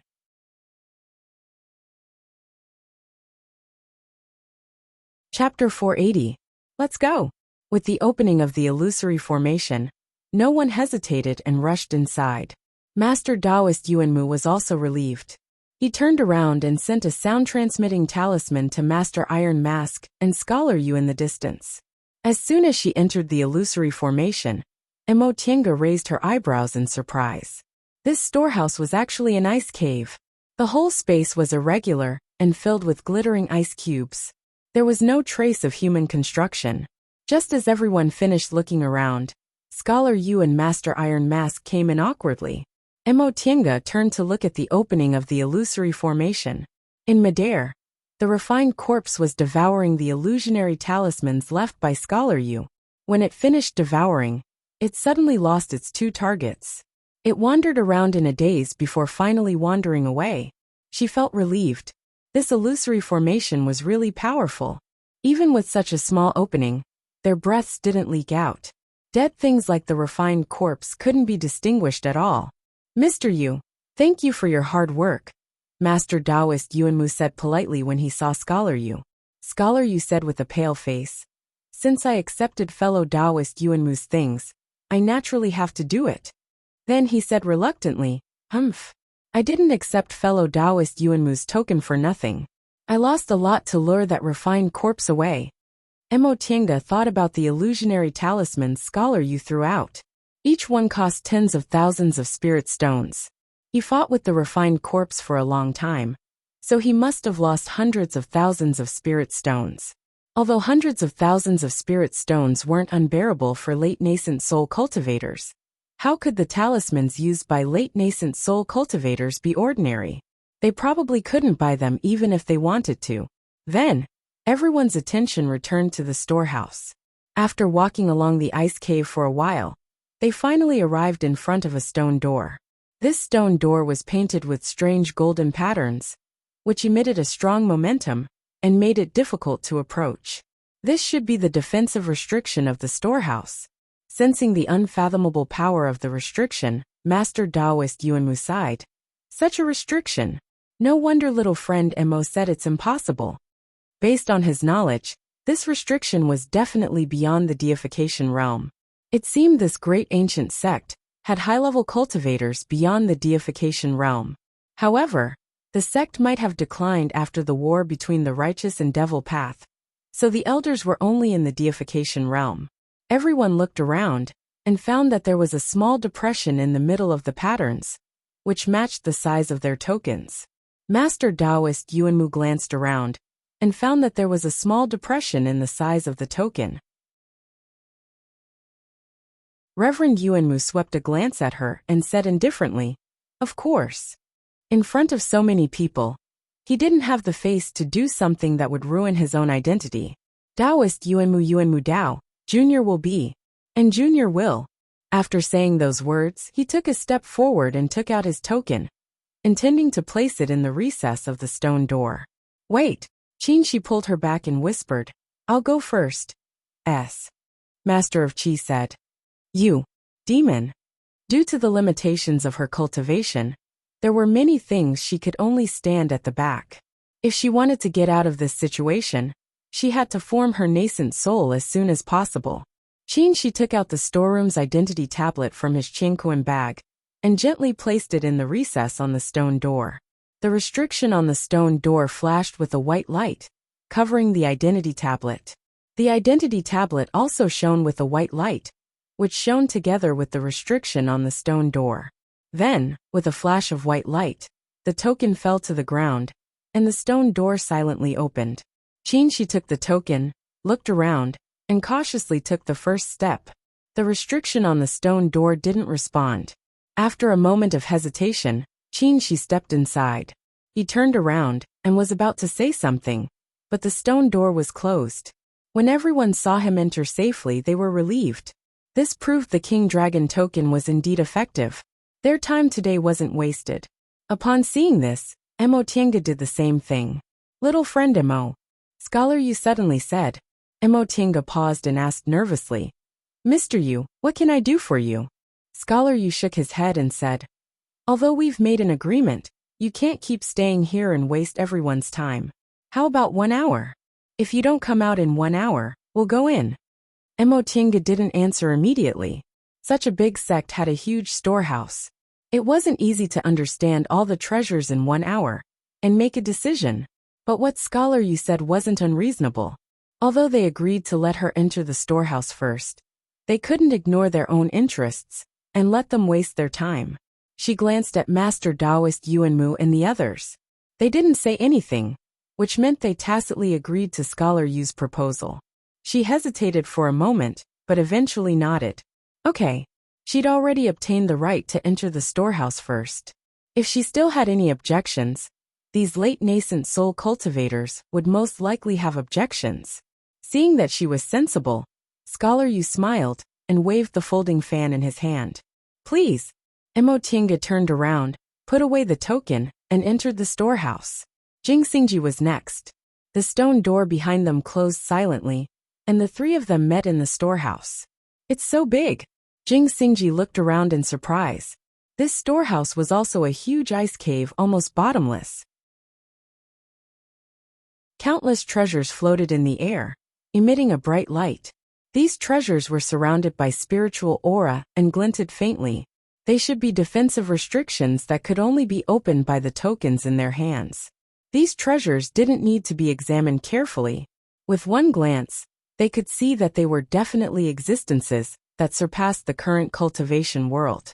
After Jing Xingji joined them, although he'd been pretending to be invisible, he could already see what was going on with his shrewdness. He'd long guessed that they'd found an absolutely amazing fated chance with these late nascent soul cultivators. But he still didn't expect it to be such a magnificent scene. Any one of these items would cause a sensation in the world of cultivators. Fellow Taoist Jing? Mo Tiange looked at him with a smile. Jing Xingji curled his lips, threw the token back to her, and muttered, Are you afraid I'll go back on my word? That's hard to say. Mo Tiange said bluntly. Do you dare say you're not tempted when you look at these things? Jing Xingji rolled his eyes helplessly, but he couldn't say anything to refute her. How could he not be tempted? In fact, when he saw these things, an idea indeed emerged in his mind. He wanted to take the token for himself. He'd been in the cultivation world for almost 300 years. He'd been to many secret places and seen even more treasures. However, only the spiritual treasures he and Qin obtained when they first met could compare to the things in front of him. Fortunately, he was still rational. Not to mention that he couldn't defeat Qin. Even if he could, there were still so many late nascent soul cultivators outside. Without enough strength, how could he leave safely? 1 hour. Hurry up.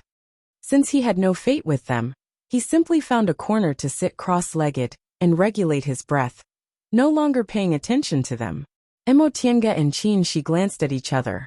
Without wasting any time, the two of them quickly began to look for treasures. 7 treasures: heart-gathering lotus, immortal-slaying soul-destroying sword, nephrite holy spirit, diamond cold iron, great heavenly thunder spell. These treasures were too much for the two of them to take in. The treasures floating in the air were all distant past era spiritual treasures that couldn't be found in the current cultivation world. Senior Marshall brother. More than half an hour passed in the blink of an eye, but the two of them still hadn't finished looking at the treasures in the storeroom. Emotienga pondered for a moment, then called Qinshi. There's only a quarter of an hour left. We can't finish looking at them. Let's make a decision quickly. Looking at the countless treasures in front of them, Qinshi sighed regretfully and nodded.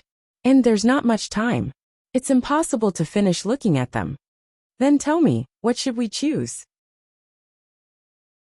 Qinshi thought for a moment, then said, although you have a lot of magic weapons, you lack powerful attacking methods. It'd be better to choose this great heavenly thunder technique. Emotienga looked at the side of this great heavenly thunder technique. There was a simple introduction. Thunder spells can be practiced by people with metal spiritual roots. Those with thunder spiritual roots will have the best effects. When practiced to the highest realm, the power can be comparable to heavenly thunder. Heavenly thunder.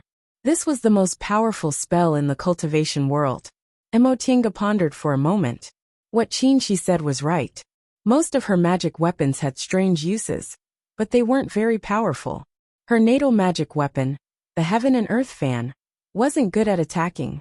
Sometimes she also needed a thunderous strike.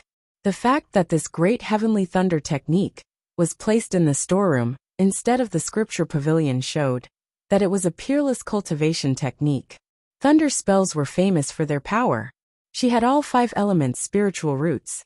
Although the thunder spells she practiced weren't as good as those with pure thunder spiritual roots, with the help of medicinal pills, it shouldn't be a problem. Then the second one. You guys go to the back. A voice suddenly sounded in her mind. Emotienga was startled, but she soon said happily, Master, have you rested enough? Fu Yaozi said faintly, there's a book at the back of the storeroom. We must get it. Tienga? Qinshi called out when he saw that she suddenly became silent. Emotienga didn't explain. She pulled his hand and walked in the direction Fu Yaozi pointed. Let's go. After entering the Immortal Palace, this kind of situation was very common. Qinshi was already used to it, so he didn't ask anything, and just followed her to the back. The third spiritual treasure from the back was a book. There was a line of golden ancient characters on the animal skin cover, Jade Bone Puppet Technique. There was an introduction next to it. Using jade bones as the frame and nephrite Holy Spirit as the body, it can be made into a puppet. The highest realm the puppet can reach is the deification realm. Although the introduction was simple, the two of them couldn't help but gasp. A deification realm puppet. If it was made, wouldn't it run amok in the human world? The word jade bone immediately reminded them of the crystal skeleton they got from the ancient cultivator's cave. Emotienga asked, Master, did you ask me to put away the skeleton for this? Fu Yaozi smiled and said, I saw you were very interested in the art of engineering, so I thought you'd also be interested in this. But she was a bit hesitant. Can this jade bone puppet really be made? The materials needed must be very precious, right? So it depends on whether you're willing to gamble or not. Fu Yaozi said faintly. Jade bones as the frame and nephrite Holy Spirit as the body. There's also nephrite Holy Spirit in this storeroom. If you want this puppet technique, you must take the nephrite Holy Spirit as the third item. As for the other materials, I haven't read this book, so I don't know if I can collect them all. It's up to you. What's wrong? Qinshi asked. Emotienga sighed and relayed Fu Yaozi's words to him. In the end, she said, we only have 2 chances. If we want this puppet technique, we must take the nephrite Holy Spirit as the third item. However, we don't know whether it can be made into a puppet or not. This was a gamble. If they won, they'd get a puppet with outstanding strength, but if they lost, they'd wasted 2 chances in vain.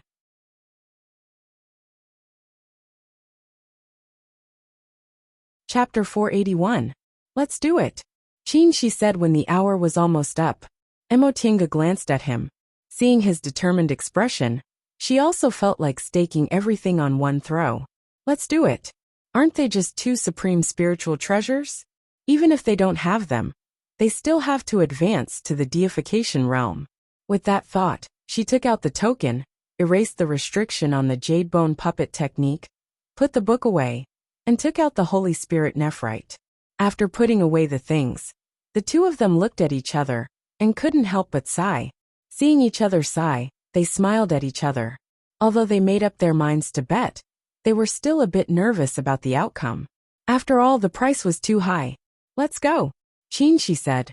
Let's leave quickly while they come in to choose the treasures. Emotienga also thought so. The others entered the storehouse.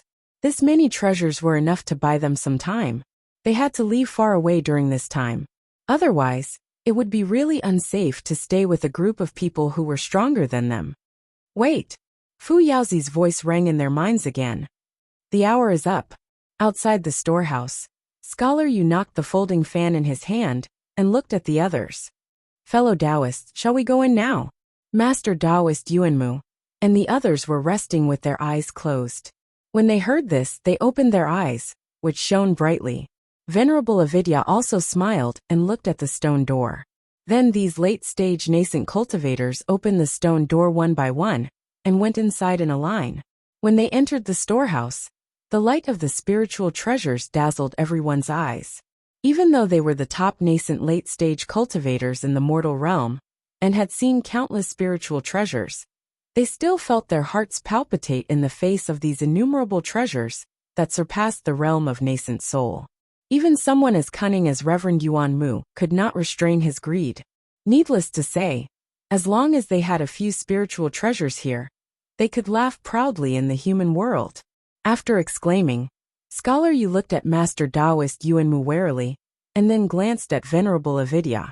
Venerable Avidya looked calm, but he suddenly opened his eyes and smiled at him. This smile set Scholar Yu's heart at ease. These treasures that were far beyond the current level of the immortal cultivation world were indeed hot-headed. If Julian's sect relied on their own strength to snatch the token by force, he was not confident that he could escape unscathed. However, if he had the support of Reverend Wu Ming, things would be different. Julian's sect had 2 late-stage nascent soul cultivators and 1 mid-stage nascent soul cultivator. Among them, Ling Shi was injured and did not have much combat strength. If the Buddhist and Confucian duo joined forces, they would have 2 late-stage nascent soul cultivators, which was enough to contend against Julian's sect. At this time, Reverend Yuan Mu's gaze also swept over the 2 of them. In the end, he wisely put away the greed in his eyes and said to them with a smile, Fellow Taoists, there are so many treasures here. We don't have to be polite. Let's hurry. The 3 of them nodded and smiled. Then, they led their juniors to look through the treasures in the treasury. At this moment, Ling Yunhe, who was following beside spiritual master Yuan Mu, looked around and suddenly said, Martial Uncle Yuan Mu, where are the 3 of them? Perfected Yuan Mu was slightly taken aback before his expression changed. When Scholar Yu and revered Wu Ming heard this, they turned around as well. Although the storeroom was huge and had layers of restrictions, they were all late nascent soul cultivators, so they could sense whether or not someone was inside. Aside from them, there was no one else here. Where did Emotienga and the other 2 go in the end? They were always outside the storeroom, but they didn't see them come out at all. Mr. Yu. Master Yuan Mu looked at Scholar Yu. Scholar Yu muttered to himself, How's this possible? It was impossible for a big cultivation group's storeroom to have other exits. They also didn't find any other exits, so how could those 3 people disappear into thin air? The restrictions inside the storeroom weren't to be trifled with. Without needing to be told, Ling Yunhe, Han Shizhi, and Zhu Wu began to run around.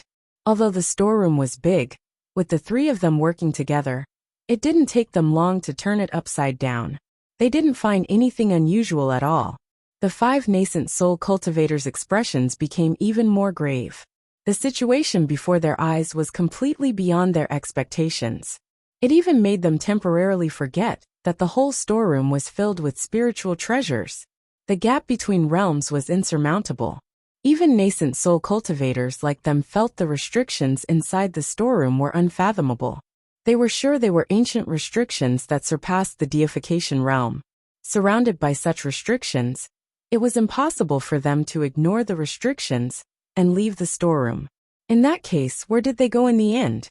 Was there another passage inside the storeroom, or? Scholar Yu looked at Master Yuan Mu and saw the same vigilance in his eyes. He knew that the two of them were thinking the same thing. His expression didn't change as he sent a voice transmission through his divine sense. Fellow Taoist Yuan Mu, are you thinking that they're still inside the storeroom? Master Yuan Mu nodded slightly and replied, that's right. If they obtain some ancient spiritual treasure that can conceal their aura. At this point, the two of them looked a little gloomy. If that was the case, the three of them definitely harbored evil intentions towards them. This old monk thinks that the two of you are worrying too much, revered Wu Ming suddenly said. Scholar Yu and Master Yuan Mu's voice transmission could not be heard by others, but with revered Wu Ming's cultivation, it was not a problem.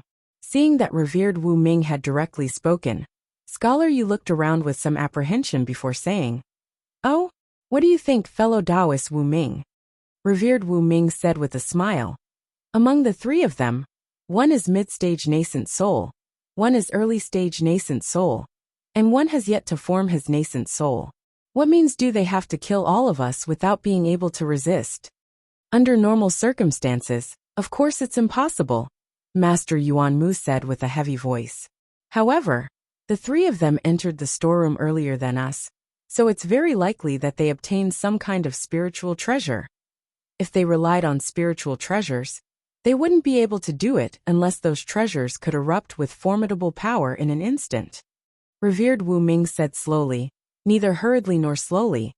This place is the important storeroom of this distant past great cultivation group. It's heavily guarded. The storeroom was an important place and heavily guarded. It absolutely wouldn't allow others to use magic weapons and spells at will. This was a common principle among every cultivation group. Otherwise, if other treasures were destroyed, the foundation of a cultivation group would be damaged. Master Yuan Mu's and Scholar Yu's expressions slowly eased. If that was the case, no matter what method the three of them used to disappear inside the storeroom, they didn't need to pay attention to them anymore. However, they inevitably felt it was a pity that the three of them took away some kind of spiritual treasure. At this time, the three of them were in the middle of a fierce battle. In the dark stone room, cultivators could only see several dozen feet ahead, but countless malicious devils were surging towards them. The three of them stood back to back, each relying on their magic weapons to fight the devils. I say, fellow Taoist Qingwei, although Jing Xingji had advanced into the nascent soul realm, he still habitually addressed Mo Tiange as his peer. It was unknown whether it was because of Qin Shi or because Mo Tiange was about to advance. What the hell is this place? How can there be so many devils? I don't know what's going on either. Mo Tiange frowned. With two nascent soul cultivators by her side, they shared most of the devils, so she didn't feel much pressure. Maybe it's been too long. When they were about to leave the storeroom, Fu Yaozi stopped her and told her there was a passage in the storeroom that led directly to the underground palace, which was the Vermilion Bird Sacrificial Temple. Mo Tiange was overjoyed when she heard this news. She was worried she couldn't leave safely after obtaining the treasures. If that was the case, there was no need to meet Master Yuan Mu and the others. Therefore, the three of them went directly to the underground palace from the storeroom. They planned to explore the underground palace first, and then leave the palace through other exits. But what they didn't expect was that not long after they went down to the underground palace, they found that the primordial devil aura inside was seriously leaking, and even attracted a group of devils. Some of these devils were refined corpses, and some were demonized demonic beasts. Although their cultivation levels weren't very high, they were very difficult to deal with. Thinking up to this point, Mo Tiange couldn't help but ask, Master, letting me leave through this secret passage was something you planned long ago, wasn't it? At that time I was alone. If I encountered these devils after coming down, how could I leave safely? Fu Yaozi paused for a moment, then answered with a bitter smile. This was indeed my fault. When I went down to the underground palace, these devils weren't there, so, master, you never thought that after 100,000 years, this place would become unsafe. If I really came down here alone, it would be fate for me to die here. Fu Yaozi didn't answer, which could be considered as a tacit agreement. Emotinga secretly rolled her eyes. Fortunately, she was lucky. Qin met her at the entrance, and before that, she also ran into Jing Xingji, with the two nascent soul cultivators by his side. Although these devils were difficult to deal with, they weren't a problem. They killed their way out of the stone room, killed their way through several passages, and finally killed all these devils.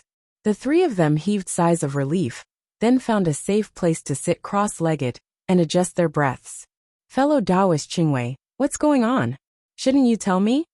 Jing Xingji asked as he closed his eyes to adjust his breath. The matter of the Vermilion Bird Sacrificial Temple was indeed complicated. I didn't get any benefits from cooperating with you, but I had to fight here. You still won't tell me clearly. This is too unfair. What do you mean you didn't get any benefits? Qin, she said with a snort. At least you escaped the pursuit of that deification refined corpse. Do you want me to settle the account with you first? This time, Jing Xingji couldn't say anything. When he was chased by that refined corpse, if Qin didn't turn around and put a spiritual talisman to stop it, it would be hard to say whether he could escape or not. In fact, it might not have saved his whole life, but at least half of it was saved. Looking at Jing Xingji's speechless appearance, Emotinga suddenly felt a bit sorry for him. In fact, Jing Xingji was really unlucky. He used to be the brilliant disciple of Venerable Swordsman, a nascent soul cultivator of Gujian sect. He was talented and had an extraordinary status. Unexpectedly, his master died and he lost his backer. He was suppressed by his master's enemies everywhere, and his status plummeted. Later, he cultivated to the late stage of the core formation realm by relying on his wisdom and temperament. If he could enter the nascent soul realm in one fell swoop, it would be considered a success. However, he was schemed against by Master Song Feng on Demonic Mountain with her. Not only did he not get any fated chances, but he also completely fell out with Gujian sect's ruling faction on the way back, and was seriously injured. Because of his injuries, he couldn't even go back to his sect, so he had to find another place to go. He left the celestial pole, and became an individual cultivator. From a proud son of heaven to a wandering individual cultivator, people couldn't help but shed tears of sympathy for him. This was fine, after all, everyone had bad times. But the problem was, with Qin next to him, he looked extremely pitiful. The two of them were actually very similar. They were both brilliant disciples of nascent soul cultivators from famous cultivation groups. And they were both young, and had high cultivation levels. In terms of aptitude, Qin definitely wasn't better than him. In terms of status, the two of them were originally about the same, but their encounters were really as different as heaven and earth. When he left the celestial pole in a sorry state, Qin had formed his nascent soul with boundless glory, and became the Grand Supreme Elder of Xianqing School. Now when they reunited in a foreign land, he was once again suppressed by Qin. If she were Jing Xingji, she would definitely sigh. The existence of a Qin in this world was simply the heavens deliberately trying to disgust him. You're tuning in to the Li Mei Sword of Destiny YouTube channel. We're so grateful for your support, and don't forget to subscribe to join us on this incredible journey through captivating stories. Your generosity through donations truly makes a world of difference, as it's the primary source of revenue that allows me to expand and enhance this channel for you. Thank you from the bottom of my heart for being a part of this adventure.